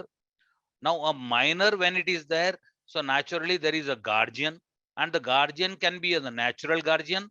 Guardian could be the testamentary guardian. Guardian could be the court appointed guardian. In either case, a minor is a person who has not attained the age of 18 years. Exam point of view, this question, don't bother anywhere you have read the 21 years. So it is only 18 years. Okay. Whether it is a natural guardian, whether it is a court appointed guardian, it is only 18 years. Okay. The next person is a illiterate. And then next is executor, administrator, executor or administrator. Okay. Executor, who is executor? Executor is a person who executes the will of a deceased person. Who executes the will of a deceased person. Who is the administrator? Administrator is a person who also executes the will of the deceased person, but his name was not mentioned in the will. Executor's name was mentioned in the will, whereas administrator is appointed by court of law. And this process happens by certifying the will by court of law. A will is a document which need not be registered. Even if it is registered also, it won't serve any purpose, because the last will written by a deceased person is a valid will. Last will is a valid will, irrespective whether earlier wills are registered or not registered. Therefore, the any will which is contested in the court that this is the last will, then that need to be defended. And if it is contested, then after contesting, the reasonable period of time passed, then court will approve it. Once it approves, then it is known as probate. And once a will is probated, then the person, if name is there, that who is going to do the activities on behalf of the dead person, then name is there, then he is an executor. If there is no name, then court appoints a person. That person is known as administrator. Administrator derives the power through letter of administration. Okay. So then there is a possibility of a trustee or an agent or a liquidator. Okay. Agent is a person who is actually authorized to operate an account on behalf of somebody. On behalf of somebody means he can open an account and operate the account in the name of somebody. Such a person is an agent. Okay. Such a person is an agent. And there is a possibility a company may getting liquidated. A liquidator might have got appointed. So liquidator also may come to open an account. And then last but not least is a Pradhanashin woman. So these are all the category of accounts under only individual person category. Whereas now we'll just list out the association of persons. Who are all they? Partnership, limited liability partnership, private limited company, public limited company, government company, one person company, Hindu undivided family, trust, self-help group, association, joint liability group. These are all the association of people. So that's why these are the two different category set of people, and each category bank carries certain risk. For example, a minor, any contract entered with the minor is a null and void. And under such scenario, we are opening an account in the name of a minor, which is operated by minor. And when we do so, we need to follow the RBI guidelines. What RBI guidelines says? In case a bank is allowing a minor to open an account and operate the account by the minor himself, then minor must have to be of age of 10 years. He must have ability to read and write and understand. And in such scenario only, he is allowed to open an account and operate the account. Otherwise, any minor's account can be opened along with the natural guardian. Account is operated by natural guardian, and natural guardian is one who is a father. So in the absence of father, a mother is a natural guardian as per the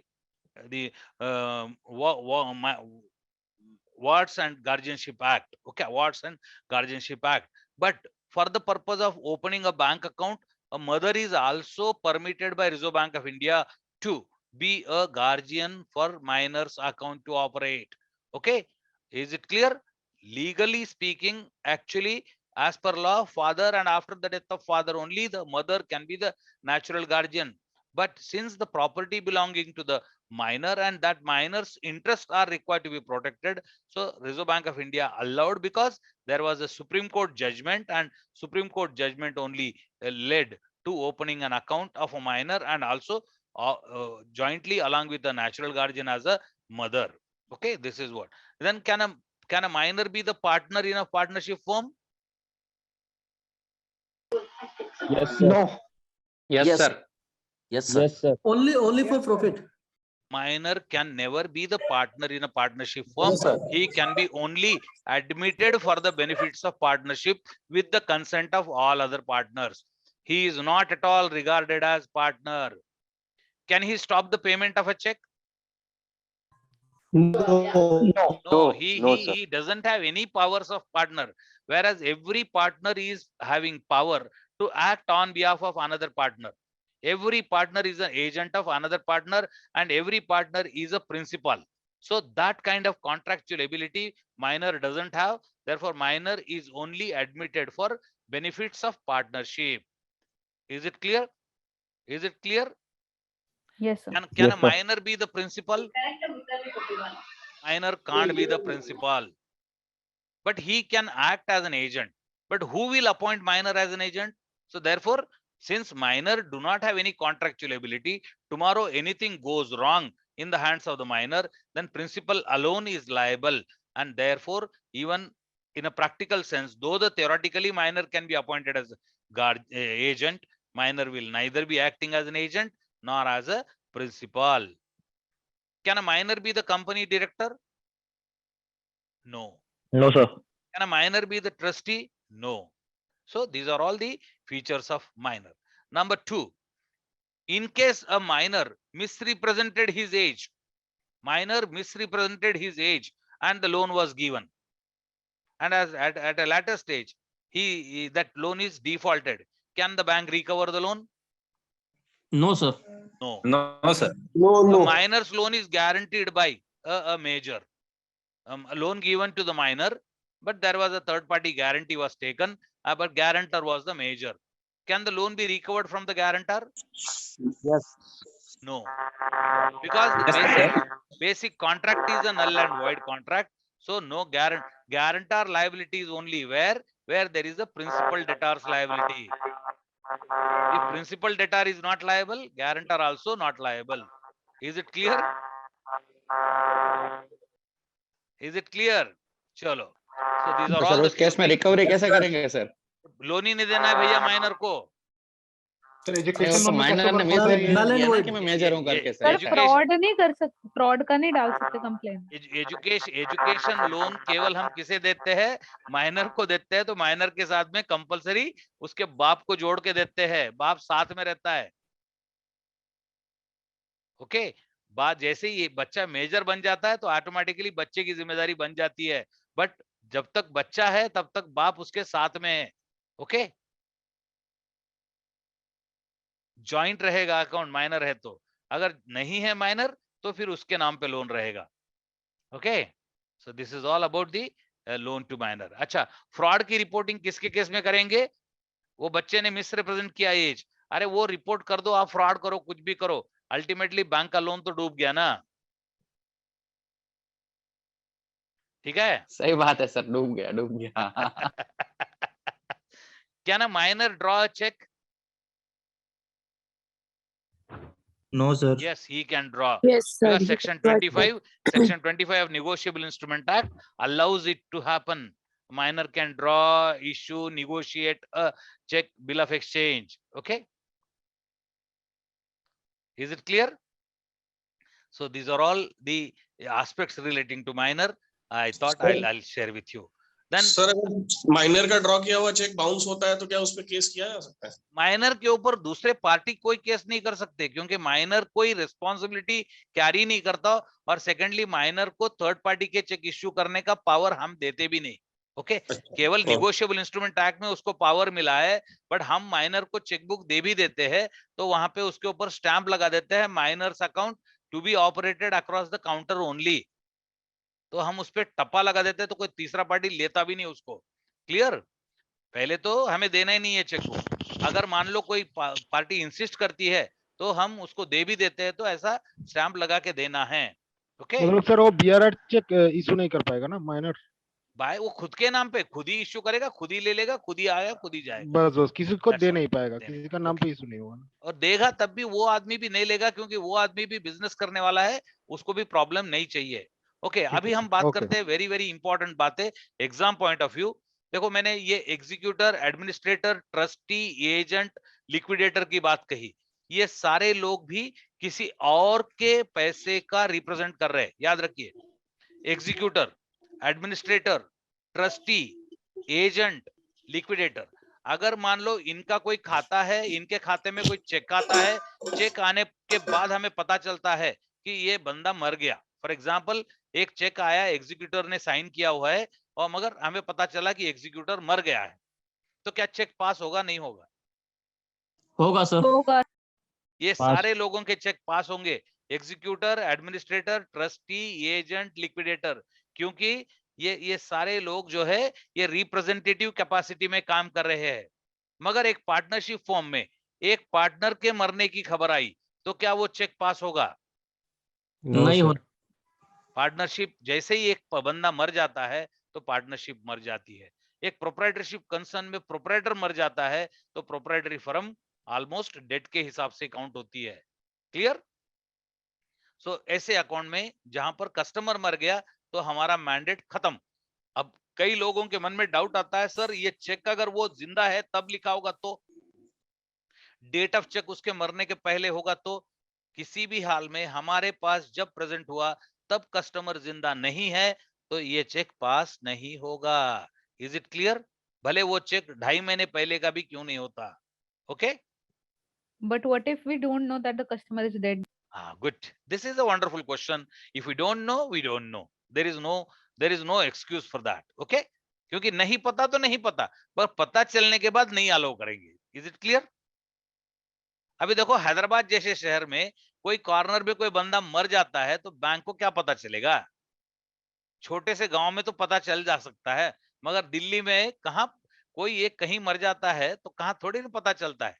okay, तो ये पता नहीं चला तो कोई बात नहीं, पता चलता है तो ही प्रॉब्लम है। Clear? Then understood? Okay, then next, very important, now we will talk about the partnership. What is partnership? Two or more persons coming together to carry out a business activity to share the profit. मतलब दो या दो से अधिक लोग एकत्र आते हैं बिजनेस करने के उद्देश्य से, और उसके अंदर जो प्रॉफिट कमाएंगे उसको शेयर करने के उद्देश्य से। तो ऐसे जब लोग एकत्र आते हैं तो उसे पार्टनरशिप कहलाते हैं। तो ये पार्टनरशिप की जो बातें हैं, अगर वो डॉक्यूमेंटेड है तो जब उसे कहते हैं पार्टनरशिप डीड, उसे कहते हैं पार्टनरशिप डीड। अगर डॉक्यूमेंट के रूप में लिखित नहीं है तब भी क्या पार्टनरशिप होगी या नहीं होगी? हेलो, होगा। अगर डॉक्यूमेंट नहीं भी है तब भी पार्टनरशिप रहेगी, क्योंकि पार्टनरशिप में डीड की कोई जरूरत नहीं है। अगर डीड है तो बहुत अच्छा, नहीं है कोई चिंता की बात नहीं। हम जब अकाउंट ओपन करते हैं तो हम एक डिक्लेरेशन साइन करवा के लेते हैं उनसे कि हम सारे लोग पार्टनर है, और जैसे ही वो लोग ये मान लेते हैं कि हम सारे पार्टनर है तो ऑटोमेटिकली वो पार्टनरशिप फर्म का दर्जा उस नाम वाले संस्था को मिल जाता है। और जब ऐसी पार्टनरशिप होती है तो यहाँ पे पार्टनर की लायबिलिटी कितनी होती है, एक पार्टनर की जिम्मेदारी कितनी होती है? 100%। अनलिमिटेड होती है, मतलब अनलिमिटेड होती है। अगर भले उस पार्टनर का पार्टनरशिप फर्म में 5 लाख का कंट्रीब्यूशन होगा, और जबकि वो पार्टनरशिप फर्म ने एक 10 करोड़ का लोन लिया होगा, भले उसका कंट्रीब्यूशन 5 लाख का है, अगर उसके पास अगर प्रॉपर्टी 10 करोड़ से ज्यादा है तो बैंक वाले चाहे तो उस अकेले बंदे के खिलाफ भी एक्शन इनिशिएट कर सकते हैं। That is what is a partnership. Power, the liability is unlimited. कितने लोग मिनिमम चाहिए पार्टनरशिप में? 2 चाहिए। मैक्सिमम कितने लोग चाहिए? मैक्सिमम कितने हो सकते हैं? 100 20 सर। 20। अभी 100 सर। 200। ओके, मैं आप सब लोगों को करेक्ट कर देता हूं। ना ही 10 है, ना ही 20 है, ना ही 100 है, ना ही 100 है, अभी 50 है। कितना है? 50 सर। 50, 50। Maximum can be 50। अब ये 50 का नंबर कहां से आया? या देखो पार्टनरशिप गवर्न होती है इंडियन पार्टनरशिप एक्ट से। इंडियन पार्टनरशिप एक्ट 1932 से ये पार्टनरशिप गवर्न होती है, मगर ये मैक्सिमम नंबर ऑफ पार्टनर का जो पॉइंट आता है ये आता है कंपनी लॉ से। कंपनी लॉ के अंदर के प्रोविजन के अनुसार ये बात आती है, तो पार्टनरशिप में कितने ज्यादा से ज्यादा मेंबर हो सकते हैं। नंबर 3, एक पार्टनर के मरने से पार्टनरशिप डेड होती है अनलेस एंड अनटिल उनकी डीड कुछ अलग प्रोवाइड करती है। नंबर 4, पार्टनरशिप डीड का या पार्टनरशिप फर्म का रजिस्ट्रेशन कोई कंपलसरी नहीं है। ओके, अगर रजिस्टर्ड होती है तो उससे क्या फायदा होता है कि एक पार्टनर दूसरे पार्टनर पे दावा दायर कर सकता है। पार्टनरशिप फर्म अपने नाम से किसी के पैसे वसूली के लिए दावा दायर कर सकती है। ये सारे एडवांटेजेस रजिस्टर्ड पार्टनरशिप फर्म के होते हैं। वन थिंग सर, या अगर पार्टनर 2 से ज्यादा हैं तो भी फर्म डिसॉल्व होगी क्यों? मैंने हाँ, या गुड गुड गुड। जब भी 50, अभी समझो किसी का भी डेथ होता है, ओके, किसी का भी डेथ होता है, डेथ होने पर पार्टनरशिप फर्म डेड, क्योंकि पार्टनरशिप की बात ही उस मुद्दे पर है। ओके, हाउएवर अगर उनका पार्टनरशिप डीड कुछ और कहता है, ओके, उनका पार्टनरशिप डीड ही कुछ और कहता है, तब भी ऐसा पॉसिबल है। Okay, otherwise partnership firm is no more. Sir, sorry to disturb you, sir. Mr. Ritesh, please turn off your sharing. नहीं, किसी please restrict all the people to share the screen. I think you can give power only to me if I want to share. I think But host can do it, sir. Huh? Host Only can host. do it. Yeah, host only can do it. They can give me power of host. Mr. Hari, you can give me power of host. Okay. Sir. Already co-host, sir. Co-host. And then why? How come someone is allowed to share the screen then? Okay. No, don't allow anybody. Okay. No, nothing. Okay. Otherwise, no, it is creating disturbance to participants. Okay. Yes, sir. Yes, sir. Okay. Next is the partnership. As someone was raising a point, if there are more than 2 partners already are there, and let us say 10 partners are there, and one partner is dead, what is the problem? Why partnership firm cannot continue? Please understand, whether to continue or not, that need to be explicitly stated in the deed. And if at all to continue, what happens to the liability of the partnership firm? Okay, what happens to the liability of the person who is dead?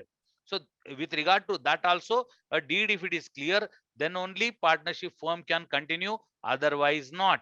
Otherwise not. Is it clear? Then every partner is having power to act on behalf of the partnership firm.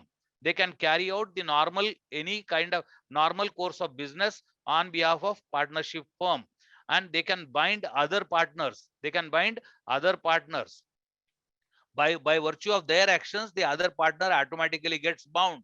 He cannot have a plea that I was not knowing that this partner is doing this. That these kind of things are not at all permitted in the partnership. Clear?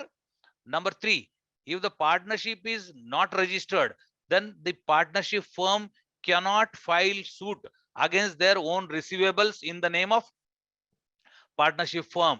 So in order to have so, compulsory a partnership must be a registered one. Now, as we were talking about, a minor can be admitted in the partnership for the benefits of partnership, and such a minor, if he becomes a major, such a minor who admitted in the partnership for the sake of benefits, he becomes the major. On becoming major, he has got a right to choose to continue as a partner or to quit the partnership. Okay, and if he comes to know that he was admitted in the partnership firm for the benefits of partnership, and after expiry of the 6 months period from his knowledge or from his attaining age of majority, he has not declared anything to the world, then it is assumed that he continued to be a partner, and he is liable right from the date of his admission into the partnership. But if he wants to quit, then he has got the same period of time, that is from the date of his knowledge of his admission or from date of his becoming major. Within 6 months, he can declare to the external world that he don't want to be a partner and he will quit. So, okay, that's all about the minor partnership all about. Okay. Shall I clear? Shall I move further? Okay. Yes, sir. Now Yes, there sir. is a second Yes, important sir. activity, Yes, that sir. is limited liability partnership. Limited Liability Partnership Act 2008 is the provision under which the same partnership which is now working as a corporate. See, that partnership, as I was telling you, that on account of death, on account of insolvency, on account of insanity of one of the partner, the partnership firm gets dissolved. Now the entity is not continued. Okay, status is not continued, and partnership firm as such is not at all a legal entity separate from the partners. This is what is the status. Partners liability is unlimited, whereas under LLP all these problems are resolved. Now LLP is a legal entity. Limited liability partnership is a legal entity. In the limited liability partnership, partners liability is limited only to the extent of their contribution. Okay, and LLP can acquire the property in the name of the LLP. Okay, acquire the property in the name of LLP. LLP is compulsorily need to be registered with registrar of companies. Okay, and in case there is any disputes with regard to LLP or any claim need to be made against the LLP, there is a NCLT, National Company Law Tribunal. Okay, this is all about the LLP. Is it clear? And how many minimum number there as per LLP? 2. How many maximum? Unlimited. Unlimited. Okay. Then next is the private limited company and public limited company. What is the private limited company and what is the public limited company?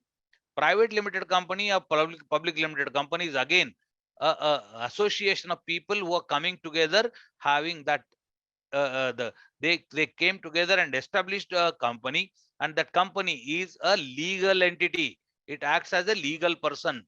Once it is registered with ROC, it entitles to be the legal person, and the company operates on the basis of the basic document called memorandum. Memorandum of association is a document which is a document for external world, why this company got established. Okay, what is the objective of the company, where is the its registered office. Okay, so which are all his borrowing powers, what are all kind of activities they are likely to engage in. So all those things are described in memorandum of association. And then there is another document which is for the purpose of managing the company affairs, that is known as articles of association. Articles of association. And that articles of association and the memorandum, these two documents along with the list of directors need to be submitted to ROC. Then ROC registers it. Once ROC registers it, then company gets an identification number, and that is what is a company's date of birth certificate, date of incorporation. And thereafter there is known as certificate known as certificate of commencement of business. Okay, certificate of commencement of business is now compulsory, whether a private limited company or public limited company. It is a compulsory document, and that document is in the form of the form filled in and submitted to ROC. That itself is more than sufficient to treat it as certificate of commencement of business. So certificate of incorporation, memorandum, articles of association, list of directors, resolution passed by the board of directors, all put together are the basic documents for opening an account of company. A private limited company is a company where minimum 2 members and a maximum can be 200. 200. Okay, and the transfer of shares from one Repeat, person to sir, please. minimum 2 persons and maximum 200. Okay, and then next is the shares of the company. That, for example, I am the shareholder and I am holding the 1,000 shares in that company. I cannot transfer the shares freely to anybody without the permission of other shareholders, because that is a private limited company. Okay, clear? Third thing, the minimum number of directors are 2 and maximum number of directors are required to be 15. Okay, company, this is what is a private limited company. What is a public limited company? Public limited company is the same thing what I have told you, except one thing, that is here the number of members minimum are 7 and maximum are unlimited. Maximum are unlimited. Number 2 is here in the public limited company, the company can raise capital from the public. Company can raise capital from the public. Okay. For example, Zomato raised money from the public, isn't it, in the form of shares. The Paytm, they have raised money from the public. So these are the public limited companies. Okay. These are the public limited companies who have raised their capital from public. So number of shareholders are unlimited. Minimum number of directors are 3, a maximum are 15. Maximum are 15. So this is about private limited and public limited company. Okay. And there is a one thing, that doctrine of indoor management means the articles of association which is there, which is binding on all the directors, that only gives powers of directors to what extent they can borrow from the bank. The borrowing powers of a director, where they are prescribed in articles of association. This is the exam question. Okay. Then there is a government company. What is mean by government company? A company where government's ownership is more than 51%. more than 51% का share अगर किसी company में government का है, जैसे BHEL is a company. Okay. ONGC is a company. BHEL, ONGC जैसे companies में सरकार का हिस्सा 51% से ज्यादा है. ऐसे हालात में ये कंपनी कौन सी कंपनी कहलाएगी? ये सरकारी कंपनी, गवर्नमेंट कंपनी कहलाएगी. ठीक है. अब आपको हमको सबको पता है, there is a proprietorship concern is a private concern. Proprietor and that concern, there is no difference, isn't it? Proprietary firm and the person both are same, but a one person company is something different. A same single person can start a company which is known as a one person company. Now company is different, that person is different. Okay. These companies operate on the board of directors, and that's way the company is having its own independent status. सारे share holder company के मर जाते हैं, तब भी company जिंदा रहती है. कंपनी कभी नहीं मरती. कंपनी का मरना केवल तय कैसे होता है? लिक्विडेशन से होता है. अगर लिक्विडेटर अपॉइंट किया, लिक्विडेट कर दी कंपनी, तब भी कंपनी मरती है. कंपनी अपने आप कभी भी नहीं मरती. ठीक है. Then next is HUF, Hindu undivided family. Hindu undivided family के बारे में दो ही बातें आपको याद रखनी है. एक है Hindu undivided family, normally only for carrying out the ancestral business, okay, by a joint Hindu family concept. It is derived from Hindu law.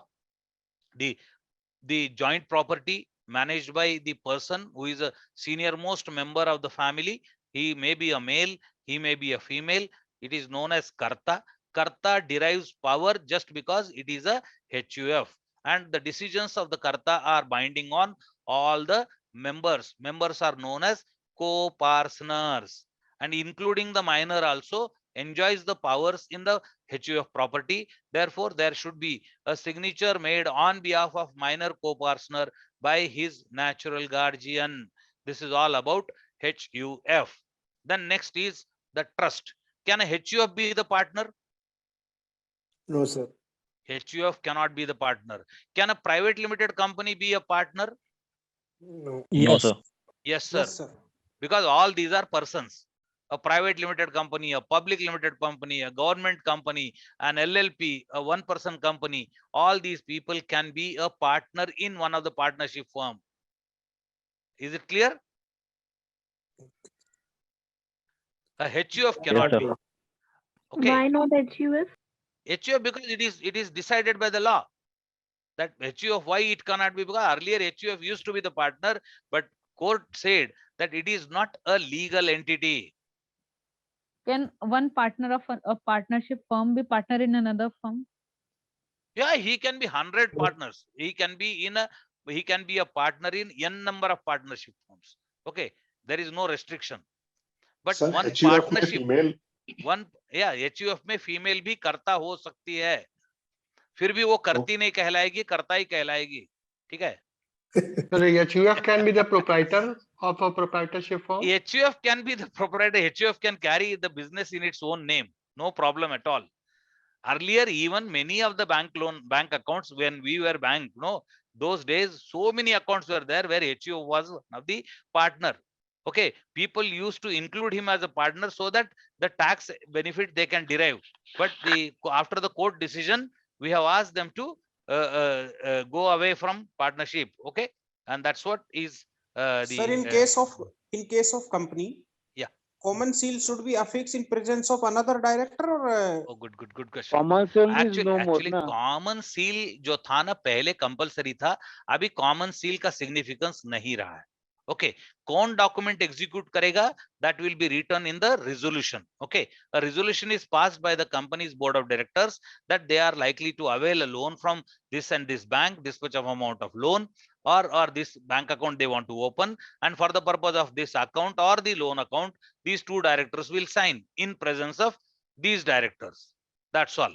That will be resolved. According to that, it will happen. Common seal affixation, it up to the company.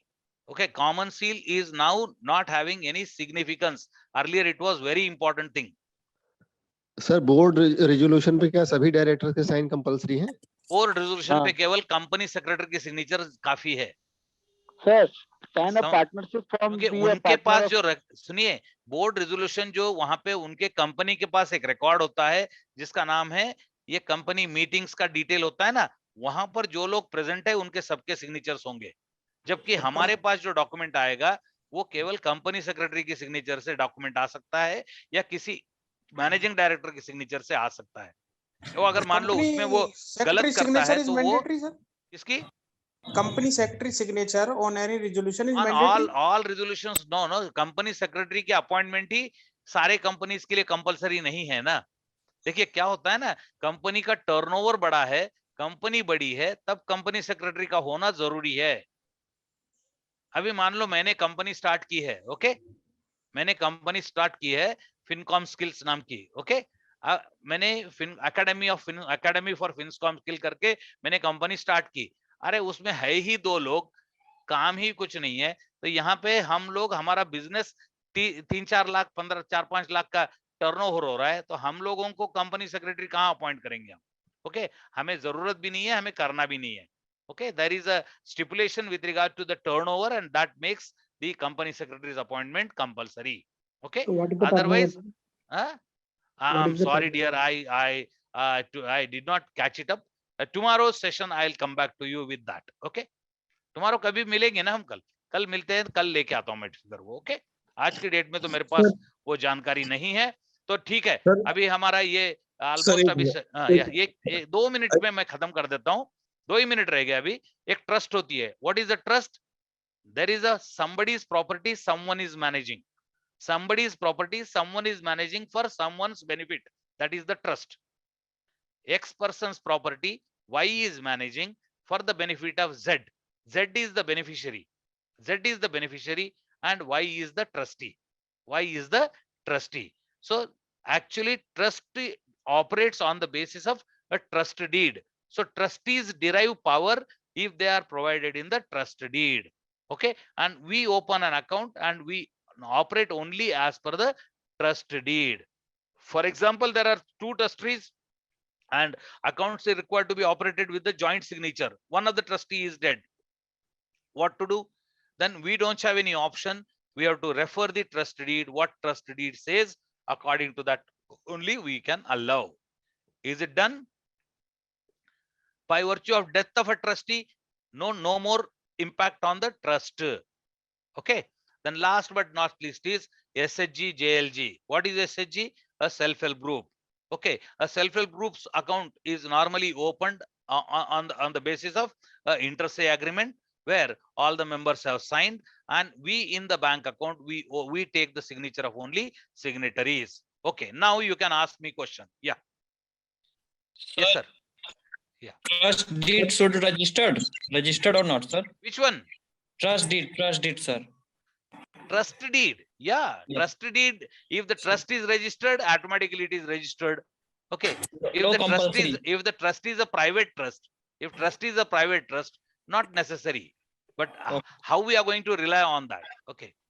Okay. Prescribe maximum number of partners in a firm, but gentlemen, this has changed in 2019. I agree with this. Whatever you have sent the message, I definitely agree with this. But last year this got changed. 2019, not even last year, 2019-20, this has got changed and now it is 50 only. You can see the amendment to Companies Law 2013. Okay, I agree with this. Yeah. Sir एक question है, नहीं, किसी ने मेरे को message दिया है, वो मैसेज सेक्शन 464 के रूप में दिया है। सेक्शन 464 ऑफ कंपनी एक्ट जो प्रिस्क्राइब करता है मैक्सिमम नंबर 100 का, जिसमें अमेंडमेंट हो चुका है, नाउ इट इज 50। सर एक क्वेश्चन है, for whom sir? अरे someone has written me the message, he wanted me to correct because he is under impression section 464 मेरे ख्याल से किसने रितेश जी, ओके कुमार रितेश जी, मैं आपको ही कह रहा हूं कि ये एक बार चेक कर लीजिए 2019-20 में ये अमेंडमेंट हो चुका है। ओके, नेक्स्ट HUF से रिलेटेड एक क्वेश्चन है। हाँ, पूछ लीजिए। HUF में कोई प्रॉपर्टी सेल कर रहा है, HUF के नाम से प्रॉपर्टी है, और जब वो सेल करने जाता है तो को पार्टनर से जितना है एनओसी लिया है, क्या माइनर को पार्टनर का जो एनओसी है वो वैलिड होगा या नहीं? एग्रीमेंट माइनर को पार्टनर के बिहाफ पे कोई मेजर जो होता है ना, उसका नेचुरल गार्जियन, उसकी सिग्नेचर से हमें लेना जरूरी है और वो वैलिड होता है। क्योंकि देखिए वैलिड होता है क्योंकि क्या है ना, कर्ता derives power of HUF। HUF में कर्ता को पावर से वो HUF के रिलेटेड सारे बिजनेस ट्रांजैक्शंस को वो पास करे। ओके, नंबर एक, किसी ने आईफोन नाम से कोई व्यक्ति नहीं होता है, और तो यहाँ सवाल पूछा है, can be a partnership firm be a partner? मैं बार बार कह रहा हूं, नहीं हो सकता।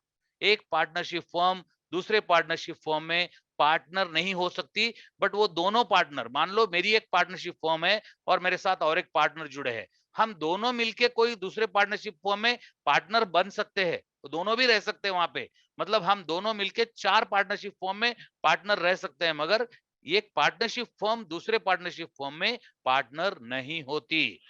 Is it clear? सर मेरा कहना है कि अगर पार्टनरशिप फर्म सपोज ABC है और वो अगर कोई DEF करके पार्टनरशिप फर्म बना रहा है, वो ABC as a partnership capacity में ऐड हो सकता है कि नहीं हो सकता है? नहीं हो सकते, मैं वही कह रहा हूँ, वो ABC इंडिविजुअल कैपेसिटी में उसके अंदर पार्टनर बन सकते हैं। ओके, अच्छा, नहीं, एक एक्चुअली सर आया था ऑफिस में। Okay sir, thank you. ठीक है, okay. Currency note related question and answer please. क्या बोलता है, पूछिए, quick. Tell about the society. Yeah, society, after all, society, association, can minor be given ATM card? Please understand, as per Reserve Bank of India guideline, an illiterate can be given ATM card, an illiterate can be given the locker facility, a minor can be given ATM card, minor can also be given a net banking account only for access, okay, only for viewing, not for transaction, okay. तो मेरे ख्याल से हमने काफी देर से कई सारी बातें की। एक्चुअली मेरा ऑब्जेक्टिव था आप लोगों के सामने मैं थोड़े इंपॉर्टेंट क्वेश्चन प्रस्तुत करूं, ओके, मगर अभी हमारा समय होते आ रहा है, तो मेरे ख्याल से मैं रुक जाता हूं यहाँ पे, मगर मेरा कई सारा सिलेबस पेंडिंग रह गया आज के चक्कर में, मतलब बट अच्छा ही कवर हुआ है। या सर, जो आपने रिजोल्यूशन बताया, अगर एक कंपनी में 2 से ज्यादा डायरेक्टर्स हैं और रिजोल्यूशन जब बैंक में आ रहा है उसमें एक ही डायरेक्टर का सिग्नेचर है, तो सही है वो? देखिए, अगर मान लो कंपनी के रिजोल्यूशन की जो हमारे पास कॉपी आती है, वो रिजोल्यूशन का रिकॉर्ड जो रजिस्टर में लिखा है उसकी ट्रू कॉपी आती है। Is it clear? Yes sir. Is it clear? वहां हमारे कंपनी ने ये डिसीजन लिया है, ऐसा करके जो वहां पे निर्णय हुए हैं, कई सारे निर्णय में एक निर्णय होता है बैंक में अकाउंट खोलना। क्लियर? तो हमारे पास जो आता है वो एक रिजोल्यूशन का एक्सट्रैक्ट आता है, तो वहां पे कौन साइन करेगा? मैनेजिंग डायरेक्टर साइन करके आता है, हमको चलेगा।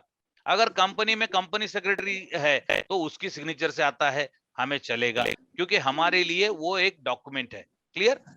एंड अगर मान लो उसमें कोई गड़बड़ करती है कंपनी, तो वो फ्रॉड के लिए वो रिस्पॉन्सिबल होगी आगे कुछ चल के। Clear? Okay sir, okay, thank you. हाँ, cashier forged the note reported to whom? Cashier should report the forged note related details to the branch manager, and branch manager should take the cognizance of it, but he should not burn the note. He should not tear off the note. What he should do? He should not burn the note. He should not tear off the note.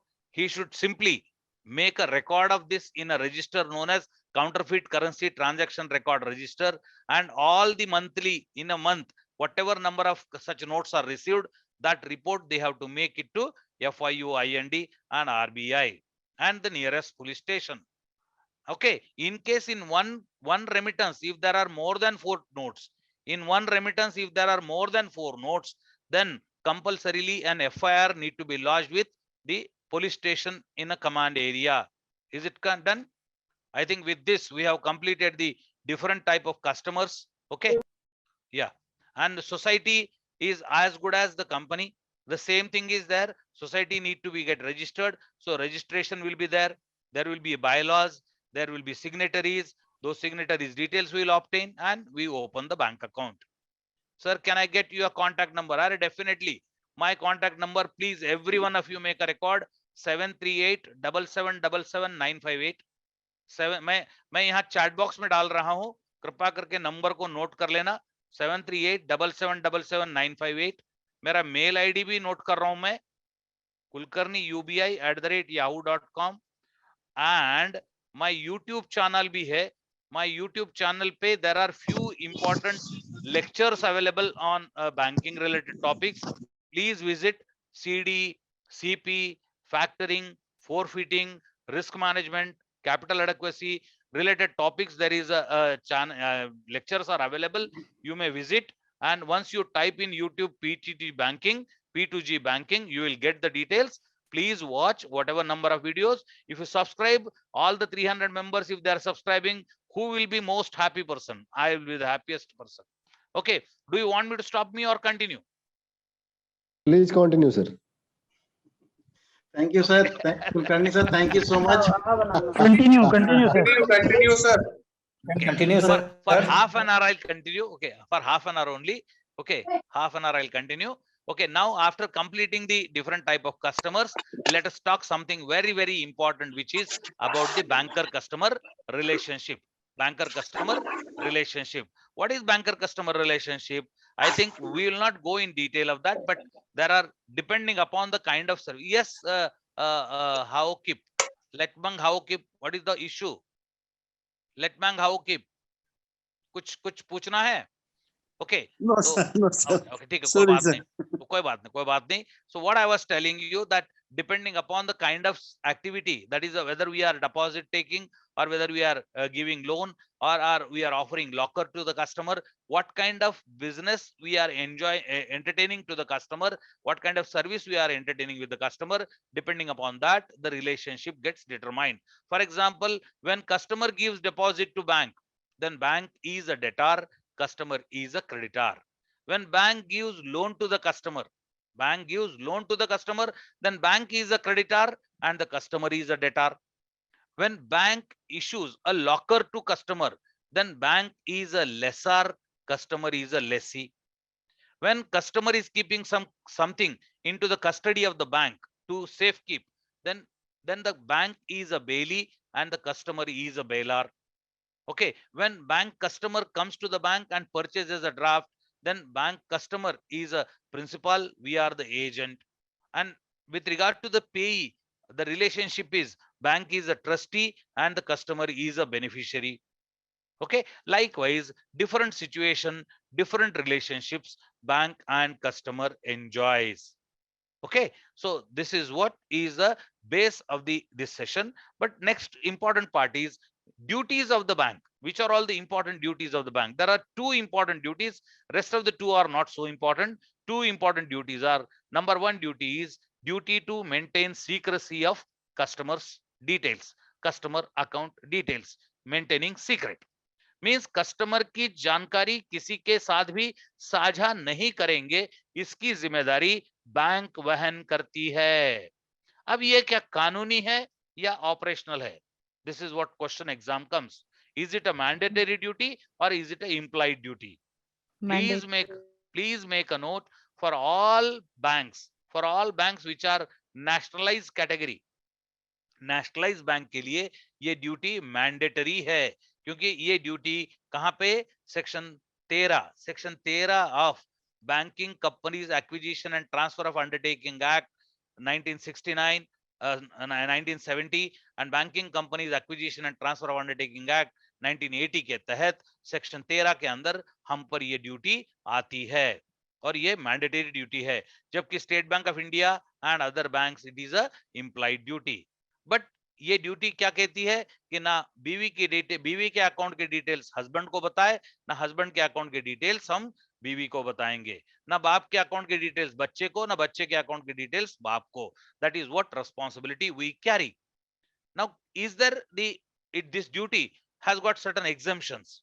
This duty has got certain exemptions. Okay, and those exemptions are on account of number one is under the duty of law.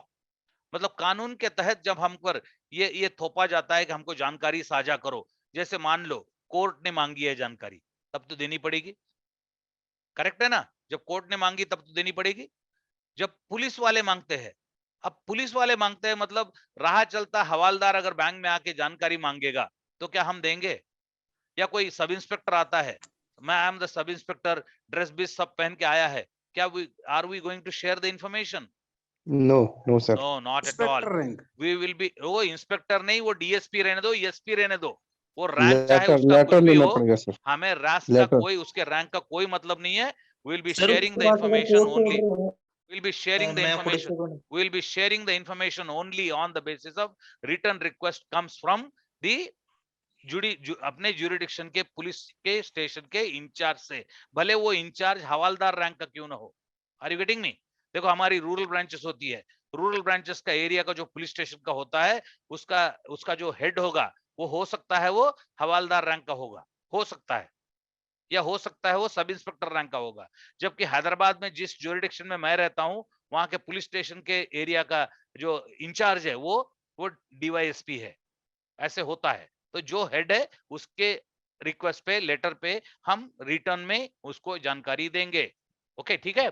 Number 3, जब हम telephone पे जानकारी देते हैं तो कैसे पता चलता है कि हम उसी व्यक्ति को जानकारी दे रहे हैं जिसके लिए देनी चाहिए, या कोई थर्ड पार्टी हमसे जानकारी नहीं ले रहा है?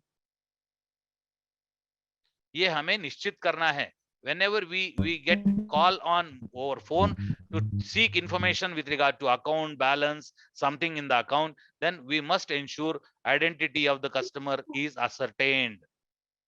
Number 3,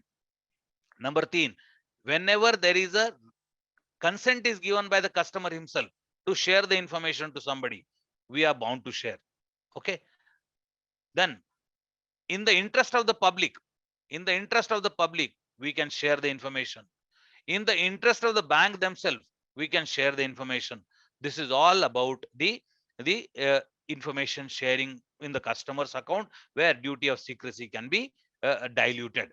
The next important duty is, which is coming under section 31 of Negotiable Instrument Act. Section 31 of Negotiable Instrument Act, which is giving the duty on the bank to honor a check issued by the customer if there is a sufficient balance available in the account. Number 2, the check is drawn in order. Number 3, check is presented on a bank working day. Number 4, check is presented during the working hours of the bank. So in that situation only, bank carries the responsibility to honor the check. In case, in spite of having balance which is duly available for check clearance, if you don't honor the check, then it is considered as unlawful dishonor. And for unlawful dishonor, bank is liable for compensation.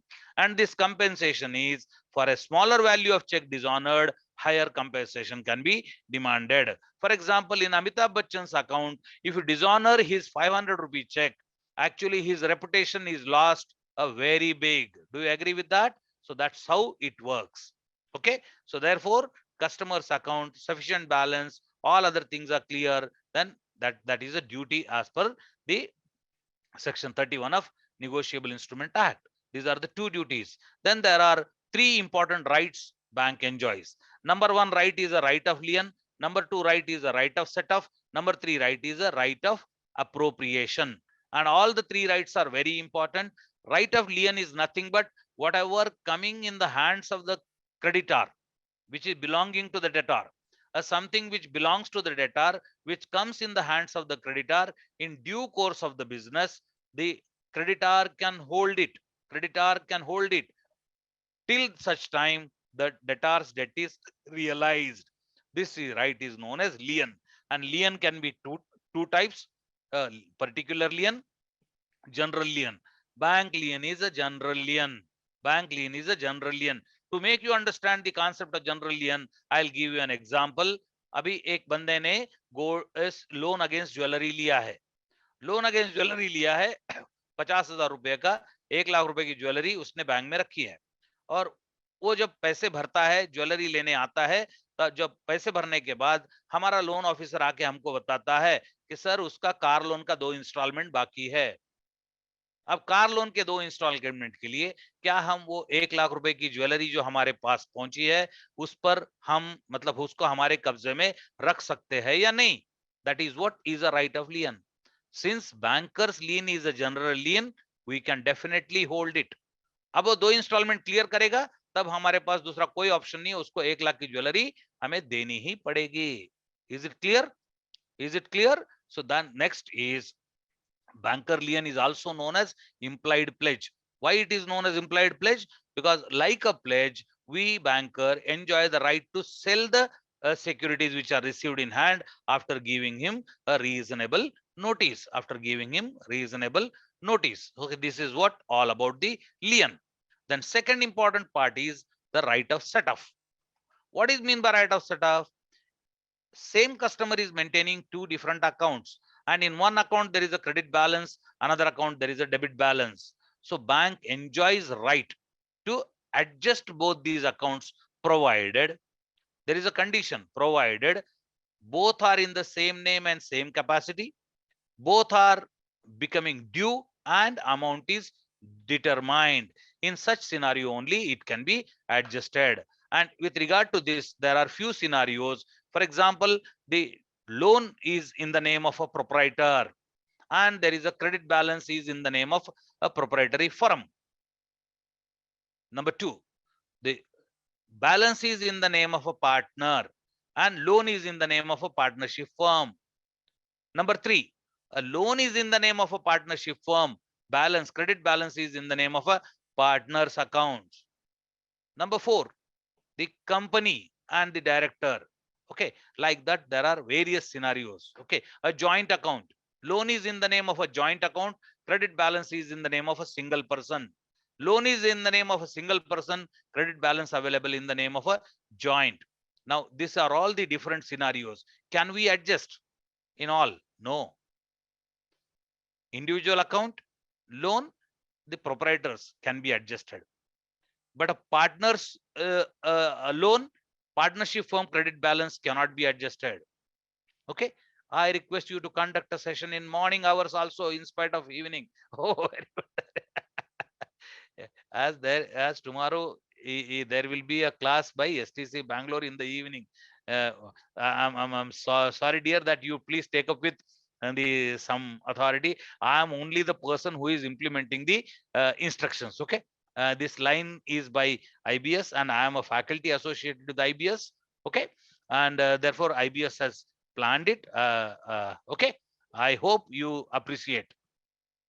With regard to conducting morning session, I don't have any problem. I have a session in STC Hyderabad only after 10 o'clock. I can definitely take class up to 10 o'clock. But point is, it is up to the IBS and you all people to take a call with regard to this. Okay, now second thing which I was telling you, that a loan in the name of a partnership firm, definitely credit balance available in the partner's account can be adjusted, but reverse, it is not possible.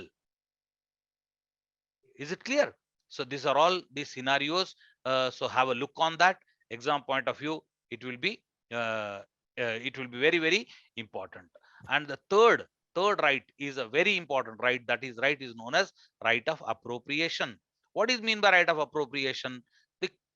There is a money received by the bank, which is remitted by the customer, and customer is having more than one account, more than one or two loan accounts. Okay, means 2-3 loan accounts are there. He has a home loan, he has a car loan, he has a personal loan, and he remits 1 lakh rupee and says, please adjust it to my loan account. Then section 60 of Indian Contract Act.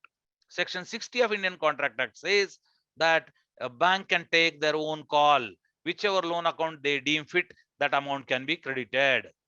But as per section 59, if customer is telling that please credit this entire loan in entire money in only home loan account, though there are dues in overdues in car loan account, we are helpless, because section 59 says when debtor is remitting money with specific instruction, you must credit the money in that account only. Okay. And section 61 is very, very important, which is about the Clayton's rule. And as per that rule is any credit coming in the loan account, it wipes out the first debit available in the loan account. So therefore, this rule becomes applicable more in a running account facility. In a running account facility given by the bank, like cash credit account or overdraft account, where credit balance and debit balance is rotating. Okay, there is a debit balance, credit comes. In such a scenario, what is the rule? The first debit gets adjusted with the credit coming in the loan account. Okay, once again, Ram Gehlot, let me tell openly my number. Please make all of you record 73877777958. Okay, 738 77 77 958.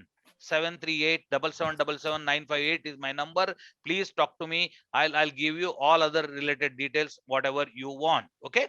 So this is what about what my is your number. YouTube channel? Sir, My YouTube channel is P for Pradeep, 2 is a number, and P to G, banking. Okay. sir, is there any time limit for the right of appropriation?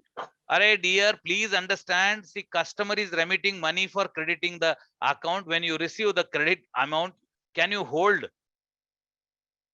You have to give credit to one or other account. Am I right? No. So is there a time limit कि अगर मान लीजिए अभी NPA नहीं हो रहा, हम तब भी उसका सेविंग में जो बैलेंस डालना चाह रहे हैं हम लोन में डाल दें? हम देखो, राइट ऑफ अप्रोप्रिएशन नहीं होता है ये। वो है कौन सा अकाउंट है? वो राइट ऑफ सेट ऑफ है। Now right of set of अगर आपको करना है तो क्या अपने मर्जी से आप कर सकते हो? नहीं कर सकते। आपको राइट ऑफ सेट ऑफ करने से पहले एक नोटिस भेजनी पड़ती है कस्टमर को, क्या कह के कि भैया आपके लोन में इतना ड्यू पड़ा है और हम आपके अकाउंट का ड्यू हम आपके अकाउंट के बैलेंस से एडजस्ट करना चाह रहे हैं। अगर आप पैसे भर देते हो तो हम नहीं करेंगे, अदरवाइज हम करेंगे। उसके बाद अगर कोई चेक अगर जारी करते हो और रिटर्न हो जाता है, उसकी जिम्मेदारी आपकी होगी। इस प्रकार का हम पत्र भेजेंगे, तब भी जाके हमको वो अधिकार प्राप्त हो सकता है। और अगर बंदे ने वो तब तक पैसा निकाल लेगा, तब तक पैसा निकाल लेगा, तो आप कुछ नहीं कर सकते। ओके, आप कुछ नहीं कर सकते, क्योंकि आप ये अधिकार कब कर सकते हो? आप केवल टर्म डिपॉजिट में, जो टर्म डिपॉजिट भी ड्यू हो गया और ये लोन भी ड्यू हो गया, तब टर्म डिपॉजिट का पैसा इसमें एडजस्ट कर सकते हो। रनिंग अकाउंट का पैसा आप बिना नोटिस किए नहीं उठा सकते। टर्म डिपॉजिट का पैसा एडजस्ट करने के लिए भी आपको नोटिस देनी पड़ेगी, मगर वो कंपलसरी बैंक में आके टर्म डिपॉजिट ले पाएगा ना, तो ये एक एडवांटेज है आपके पास बस। ओके, वो लेगा। ठीक है। So there are 3 rights. These are the explained like this. Now garnish order and income tax attachment order. Oh, magar I just want shall I complete that or shall I stop here? Yes sir, you can complete it. चलो, garnish order क्या होती है कि ये order court द्वारा issue की गई है। Okay, under section 61 of civil procedure code rule 21 के तहत ये ऑर्डर जारी होती है। कोर्ट ये ऑर्डर जारी करती है और कोर्ट ये ऑर्डर बैंक को करती है। क्या ऑर्डर करती है बैंक को? ये कि आपके पास मिस्टर XYZ का अकाउंट है, उसके अकाउंट में हम इतने पैसे हमें चाहिए, हम इतने पैसे उसके अकाउंट से आपके पास से क्यों ना ले, ये हमें बता दो। अब सवाल ये आता है कि वो बैंक वालों को ये ऑर्डर क्यों भेज रहा है? क्योंकि हमारा कस्टमर किसी और का डेटार है और उसके पैसे वो देना लगता है। उसने कोर्ट में केस किया है और वो जीत गया है, तो इसलिए वो जजमेंट क्रेडिटार और हमारा कस्टमर जजमेंट डेटार। उसके करंट अकाउंट में बैलेंस है, इसलिए हम हमारे जजमेंट डेटार के हम डेटार है। इसलिए कोर्ट हमको ऑर्डर कर रहा है कि आप उसके पैसे रखे हो, क्यों ना उसके पैसे में से हमें इतने पैसे मिले। ऐसा जब कोर्ट हमें आदेश देता है, तब हम चेक कर लेंगे कि क्या वाकई उसके खाते में पैसे है। अगर पैसे है तो क्या हमें बैंक को कुछ पैसे आने हैं क्या, वो सब लेन देन खत्म करके हम कोर्ट को इंटीमेट करेंगे कि हम यस सर हम इसके खाते में इतना पैसा बाकी है, तो Do इसका we need पैसा to लगा inform the सकते हैं। customer as well? ऑर्डर की कॉपी दे सकते हैं क्या, जो कस्टमर अगर मांगता है कि हमारे अरे आराम से, क्योंकि ये कस्टमर जानता है। ओके, पहली बात याद रखिए, ऑर्डर किसको आया, ये ऑर्डर आया बैंक को, और बैंक को जिस समय ऑर्डर आता है उस समय खाते में जितना पैसा है उतना ही पैसा अटैचेबल है, ठीक है, उसके बाद में आने वाला पैसा अटैचेबल नहीं है, ठीक है।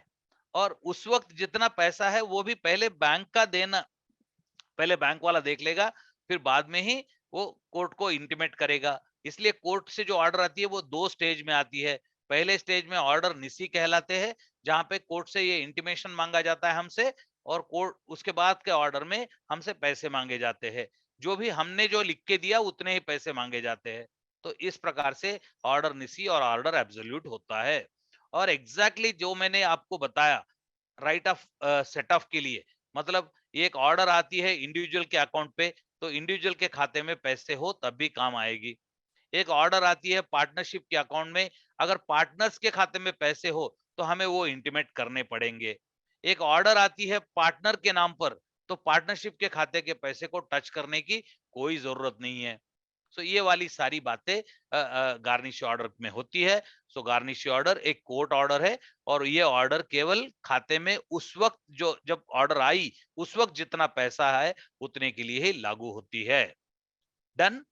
जबकि इनकम टैक्स अटैचमेंट ऑर्डर या रेवेन्यू अटैचमेंट ऑर्डर जो होती है वो रिस्पेक्टिव एक्ट्स के तहत उनको जो पावर मिला है उसके अंदर आती है, और उसमें अनलिमिटेड अमाउंट होता है। मतलब एक बार इनकम टैक्स अटैचमेंट ऑर्डर आई, टिल सच टाइम उसकी ऑर्डर मीट हो जाती है। मतलब मान लो इनकम टैक्स अटैचमेंट ऑर्डर आई 22 लाख के लिए, खाते में है 2200 रुपया, तब भी वो अटैचमेंट ऑर्डर उस खाते पे लगेगी, और जब तक 22 लाख उसको पे नहीं होता या अटैचमेंट ऑर्डर निकाली नहीं जाती तब तक वो अटैचमेंट ऑर्डर उस पे लगी रहेगी। उस खाते में जो भी बाद में पैसा आएगा वो भी लगेगा। ओके, ऐसे सारे प्रोसीड्स उसके अंदर लग सकते हैं। सो ये वाली बातें दोनों में अलग अलग बात है। सो ये है income tax order, garnishee order, attachment order, ये सारी बातें हो गई। ओके सर, गार्निशी ऑर्डर आने के तुरंत बाद उसको फ्रीज करना होगा, डेबिट फ्रीज करना होगा। कंपल्सरी क्रेडिट फ्री, उसके अंदर कोई ट्रांजैक्शन अलो ही नहीं करने हैं। मतलब वो अगर बैलेंस उससे ज्यादा है, फॉर एग्जांपल गार्निश ऑर्डर आई 40,000 के लिए और खाते में 1 लाख बैलेंस है, तब फ्रीज थोड़ी करेंगे। हम क्या करेंगे, 40,000 पैसा निकाल के या तो बाजू में अकाउंट में लगाएंगे, या 40,000 पर हमारा लीन मार्क करके बाकी का ट्रांजैक्शन अलाउ करेंगे। Is it clear? अगर वही मान लो 2 लाख के ऊपर का ऑर्डर आता है, खाते में 2 ही लाख रुपया है, तब हमें कंपलसरी डेबिट फ्रीज करना ही पड़ेगा। क्लियर? हेलो हेलो, या हाँ सर, उस समय यदि गार्निशी ऑर्डर आता है तभी हमारा भी कुछ लोन्स में ड्यू है, तो हम पहले उसको वसूल कर लेते हैं। अब भले वो ड्यू नहीं भी हुआ तो हम वो ड्यू हुआ मान के एडजस्ट कर लेते हैं। ठीक है सर, लेकिन गार्निशी ऑर्डर हमको जब मिला तब तक हमने मतलब कि एडजस्ट नहीं किया था, तो ऑर्डर आने के बाद हम कर सकते हैं कि नहीं कर सकते? कर सकते हैं, जरूर कर सकते हैं। ओके, और इनकम टैक्स से यदि कुछ आता है तो भी कर सकते हैं? इनकम टैक्स आया तब भी कर सकते हैं। If I paid all my dues towards my loan at one time, which bank splits it as an EMI, can a bank use right of appropriation? Kulkarni sir, उसको बैंक गारंटी का कैसे कर सकते हैं? ड्यू है, एफडी लिया हमने margin का, तो बैंक गारंटी का कैसे करेंगे? अरे गुड। बैंक गारंटी का जो है ना, हम वो गारंटी वाला अमाउंट कोर्ट को इंटीमेट करेंगे, उसके साथ में लिख के कर देंगे कि ये अमाउंट हम निकाल ही नहीं सकते, क्योंकि ये अमाउंट की लिंक इसकी गारंटी के साथ जुड़ी है। ओके, वो किसी और पर्पस के लिए ऑलरेडी लगा हुआ है पैसा। Is it clear? वो पैसा अवेलेबल नहीं है जिसमें बैंक का कंडीशन लायबिलिटी है। हाँ, इसीलिए बैंक नहीं देगा, वो बैंक नहीं देगा। Okay, done, good. तो मेरे ख्याल से हमने काफी सारी बातें की। या अभी हम सर, वन मोर छोटा सा, नहीं, हाँ, छोटा डाउट, कोई बात नहीं sir. If we receive both the orders at a time, good preference income tax वाला पहले preference very good very good. The preference किसको जाएगा? इनकम टैक्स अटैचमेंट को, रेवेन्यू अटैचमेंट को जाएगा, क्योंकि revenue attachment, income tax attachment ये crown dues माने जाते हैं, मतलब ये राजा के ड्यूज है ये। ओके, तो ये प्रायोरिटी में आते हैं। Okay, good thank you very much. Good. अभी हम बात करते हैं लास्ट में दो इंपॉर्टेंट मुद्दों की। एक है कंज्यूमर प्रोटेक्शन एक्ट और दूसरा है banking ombudsman, integrated banking ombudsman, not banking ombudsman.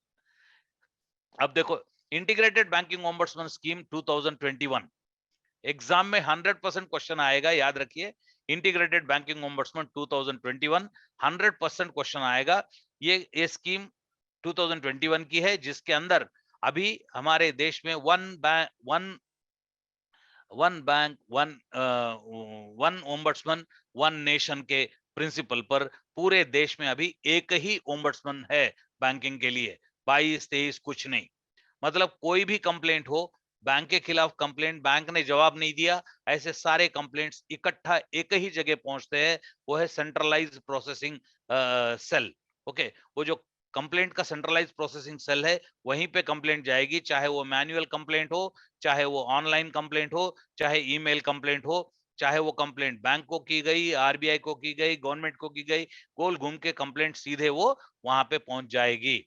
भले वो कंप्लेंट बैंक के अगेंस्ट हो, भले वो कंप्लेंट एनबीएफसी के अगेंस्ट हो, या भले वो कंप्लेंट कोई डिजिटल पेमेंट कंपनी के अगेंस्ट हो, ये सारी की सारी कंप्लेंट एक जगह जाएगी। पहले वो सेंट्रलाइज प्रोसेसिंग के लिए, सेंट्रलाइज प्रोसेसिंग में तय होगा कि क्या ये कंप्लेंट टेनेबल है, मतलब टिकने वाली है। वो टिकने वाली है या नहीं है, केवल किस पर आधारित है, क्योंकि वहां पर लिस्ट है कि कौन कौन से कंप्लेंट इसके अंदर लागू नहीं होंगे। वैसे ही कंप्लेंट को छोड़ दिया जाए तो इसका मतलब बाकी सारे कंप्लेंट्स लागू है।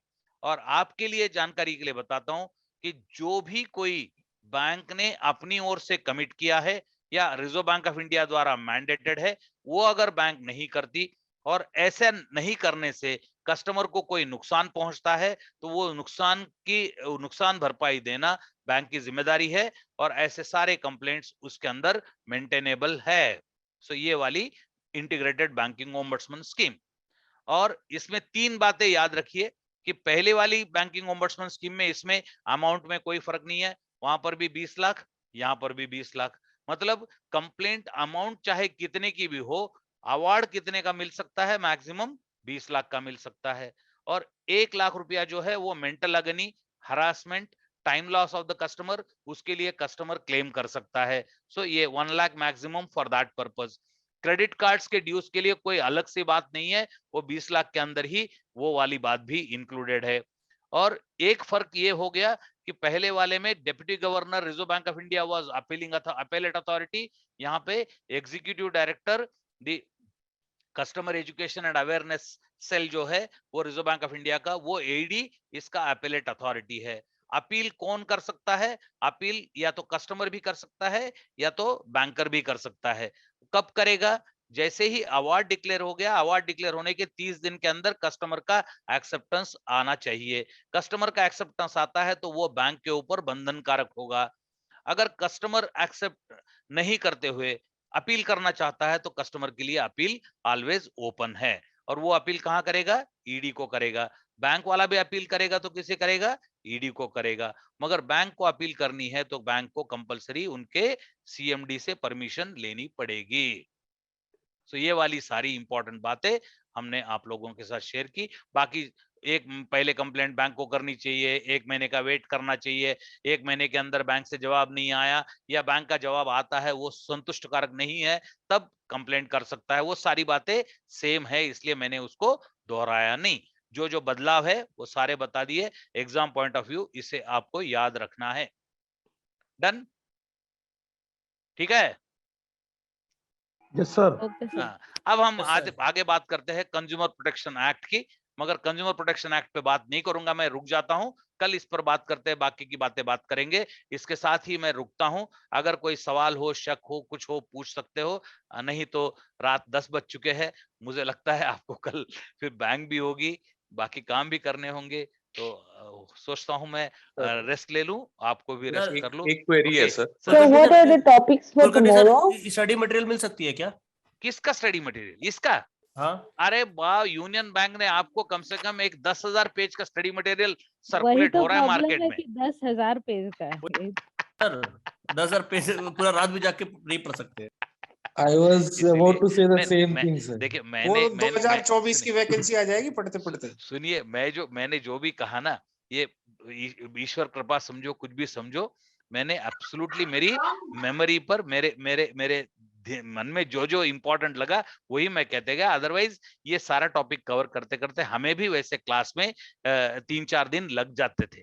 ओके, सर इसकी रिकॉर्डिंग ही मिल जाए। मिल जाएगी। ओके सर इसकी रिकॉर्डिंग शेयर कर दे प्लीज, मुझे नहीं, वो आप आईबीएस वाले हमारे सर होंगे, वहां पे हरी होगा, हरी सुन रहा होगा, आप आईबीएस को डील कीजिए, नहीं तो श्याम सुंदर यादव जी से बात कर लीजिए, वो आपको नंबर वगैरह देंगे या इसकी आपको उपलब्ध करा देंगे। सर जी, यादव सर, एक What is the topic for tomorrow? All the remaining topics now means अभी हम बैंकिंग ओम्बड्समैन तक आ चुके हैं, अभी बेसल रह गया और लोन्स वाला पार्ट रह गया। लोन में समझना सर, लिंक लिंक सर थोड़ा सा priority sector and provisioning.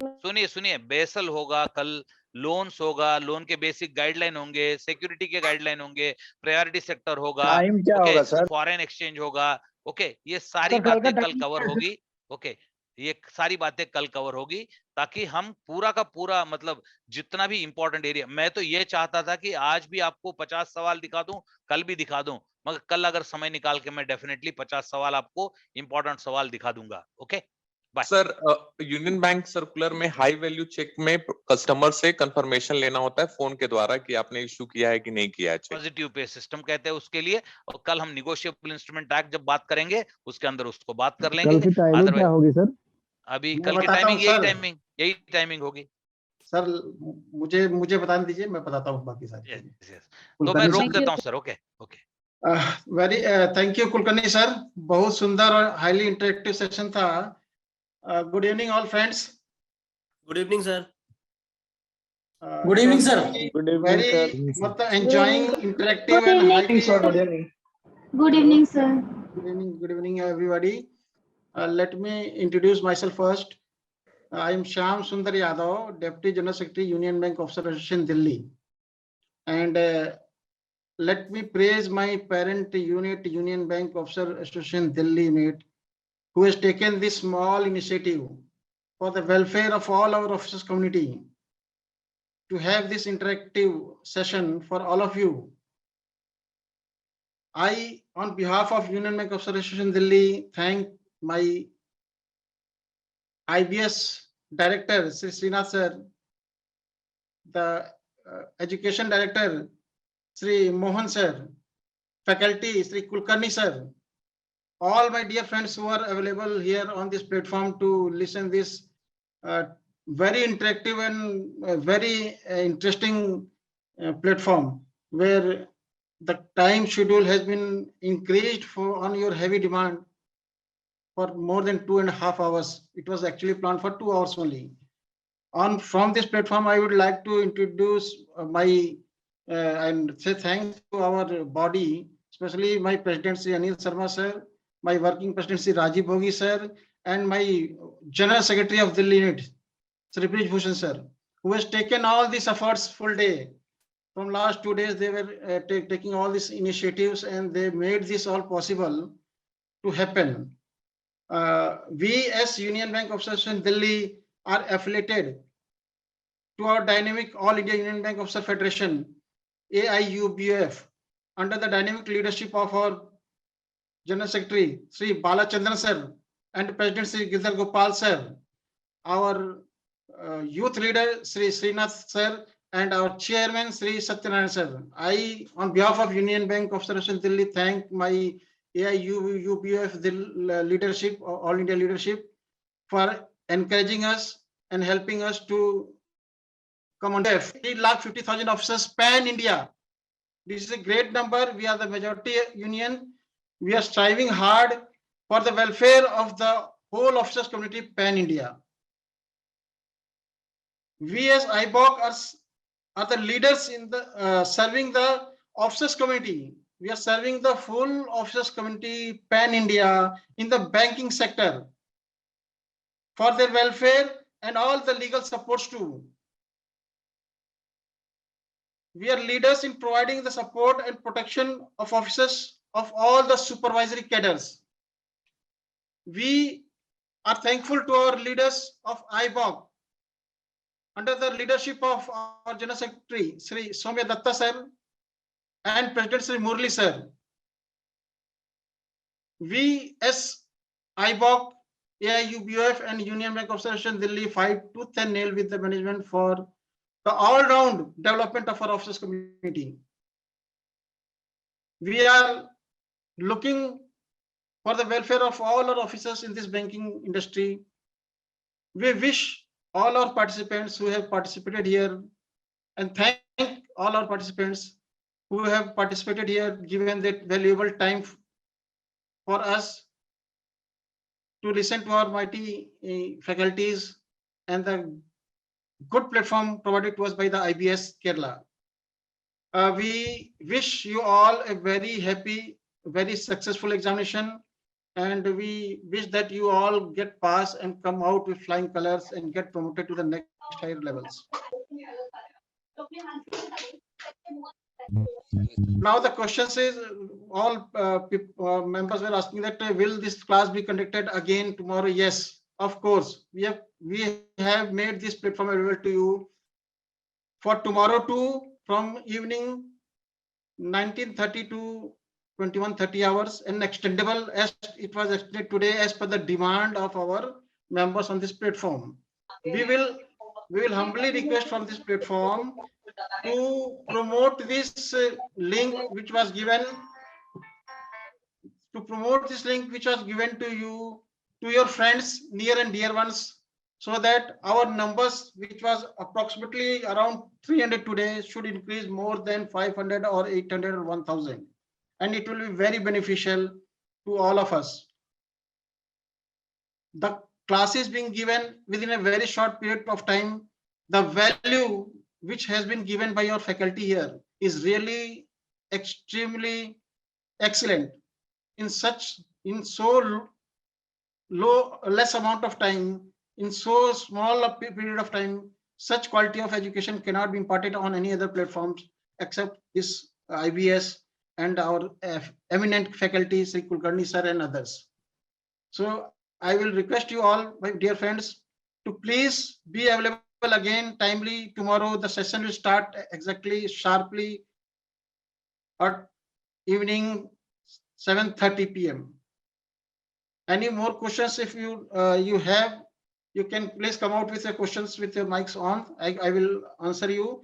I will finally, before ending, I will again thank our director of this IFS, the one of the pioneer institute in banking education since last 10 years.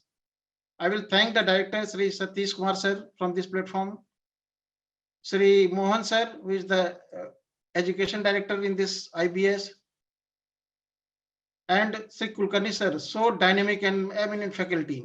Really, I was very thrilled throughout this session. I was with you all this. Thank you, sir. Thank you so much. And it was so an energetic session that I love to join for another 3 more hours today. Oh, thank you, sir. It's very kind words. Okay, let's meet tomorrow. Okay, already too late. Okay. So from I will say goodbye from this platform. And let me appeal all the people. Okay, those who could not complete their JAIIB, CIB, please look into it. Do complete it. That will help you a lot in your banking career. Okay, that not only helps in promotion, but it helps a lot in gaining the confidence working in the bank. I with the experience, I'm telling you, 37 years I worked with Union Bank of India. Okay, I know the significance of that. It is not about the certificate. That certificate makes your position itself is strong in front of the interview board. Okay, that I just want to appeal you. Please ensure that you succeed in that also. After promotion exam, see to it that you appear for CIB, JIB and do it. Okay. Okay, small appeal, sir. That's all. There are some questions from our members that whether the recording of this whole session will be available to us. Yes, I will try Yeah, to. you ask Satish sir. Satish sir will make it available. I will ask Satish sir, and he will be kind enough to provide us tomorrow evening tomorrow afternoon. And necessary recording will be provided to you by me in the various groups where we have in the Union Bank Observation groups, from where we have sent the links and we have all joined. So thank you so much. Thank you, sir. Thank you.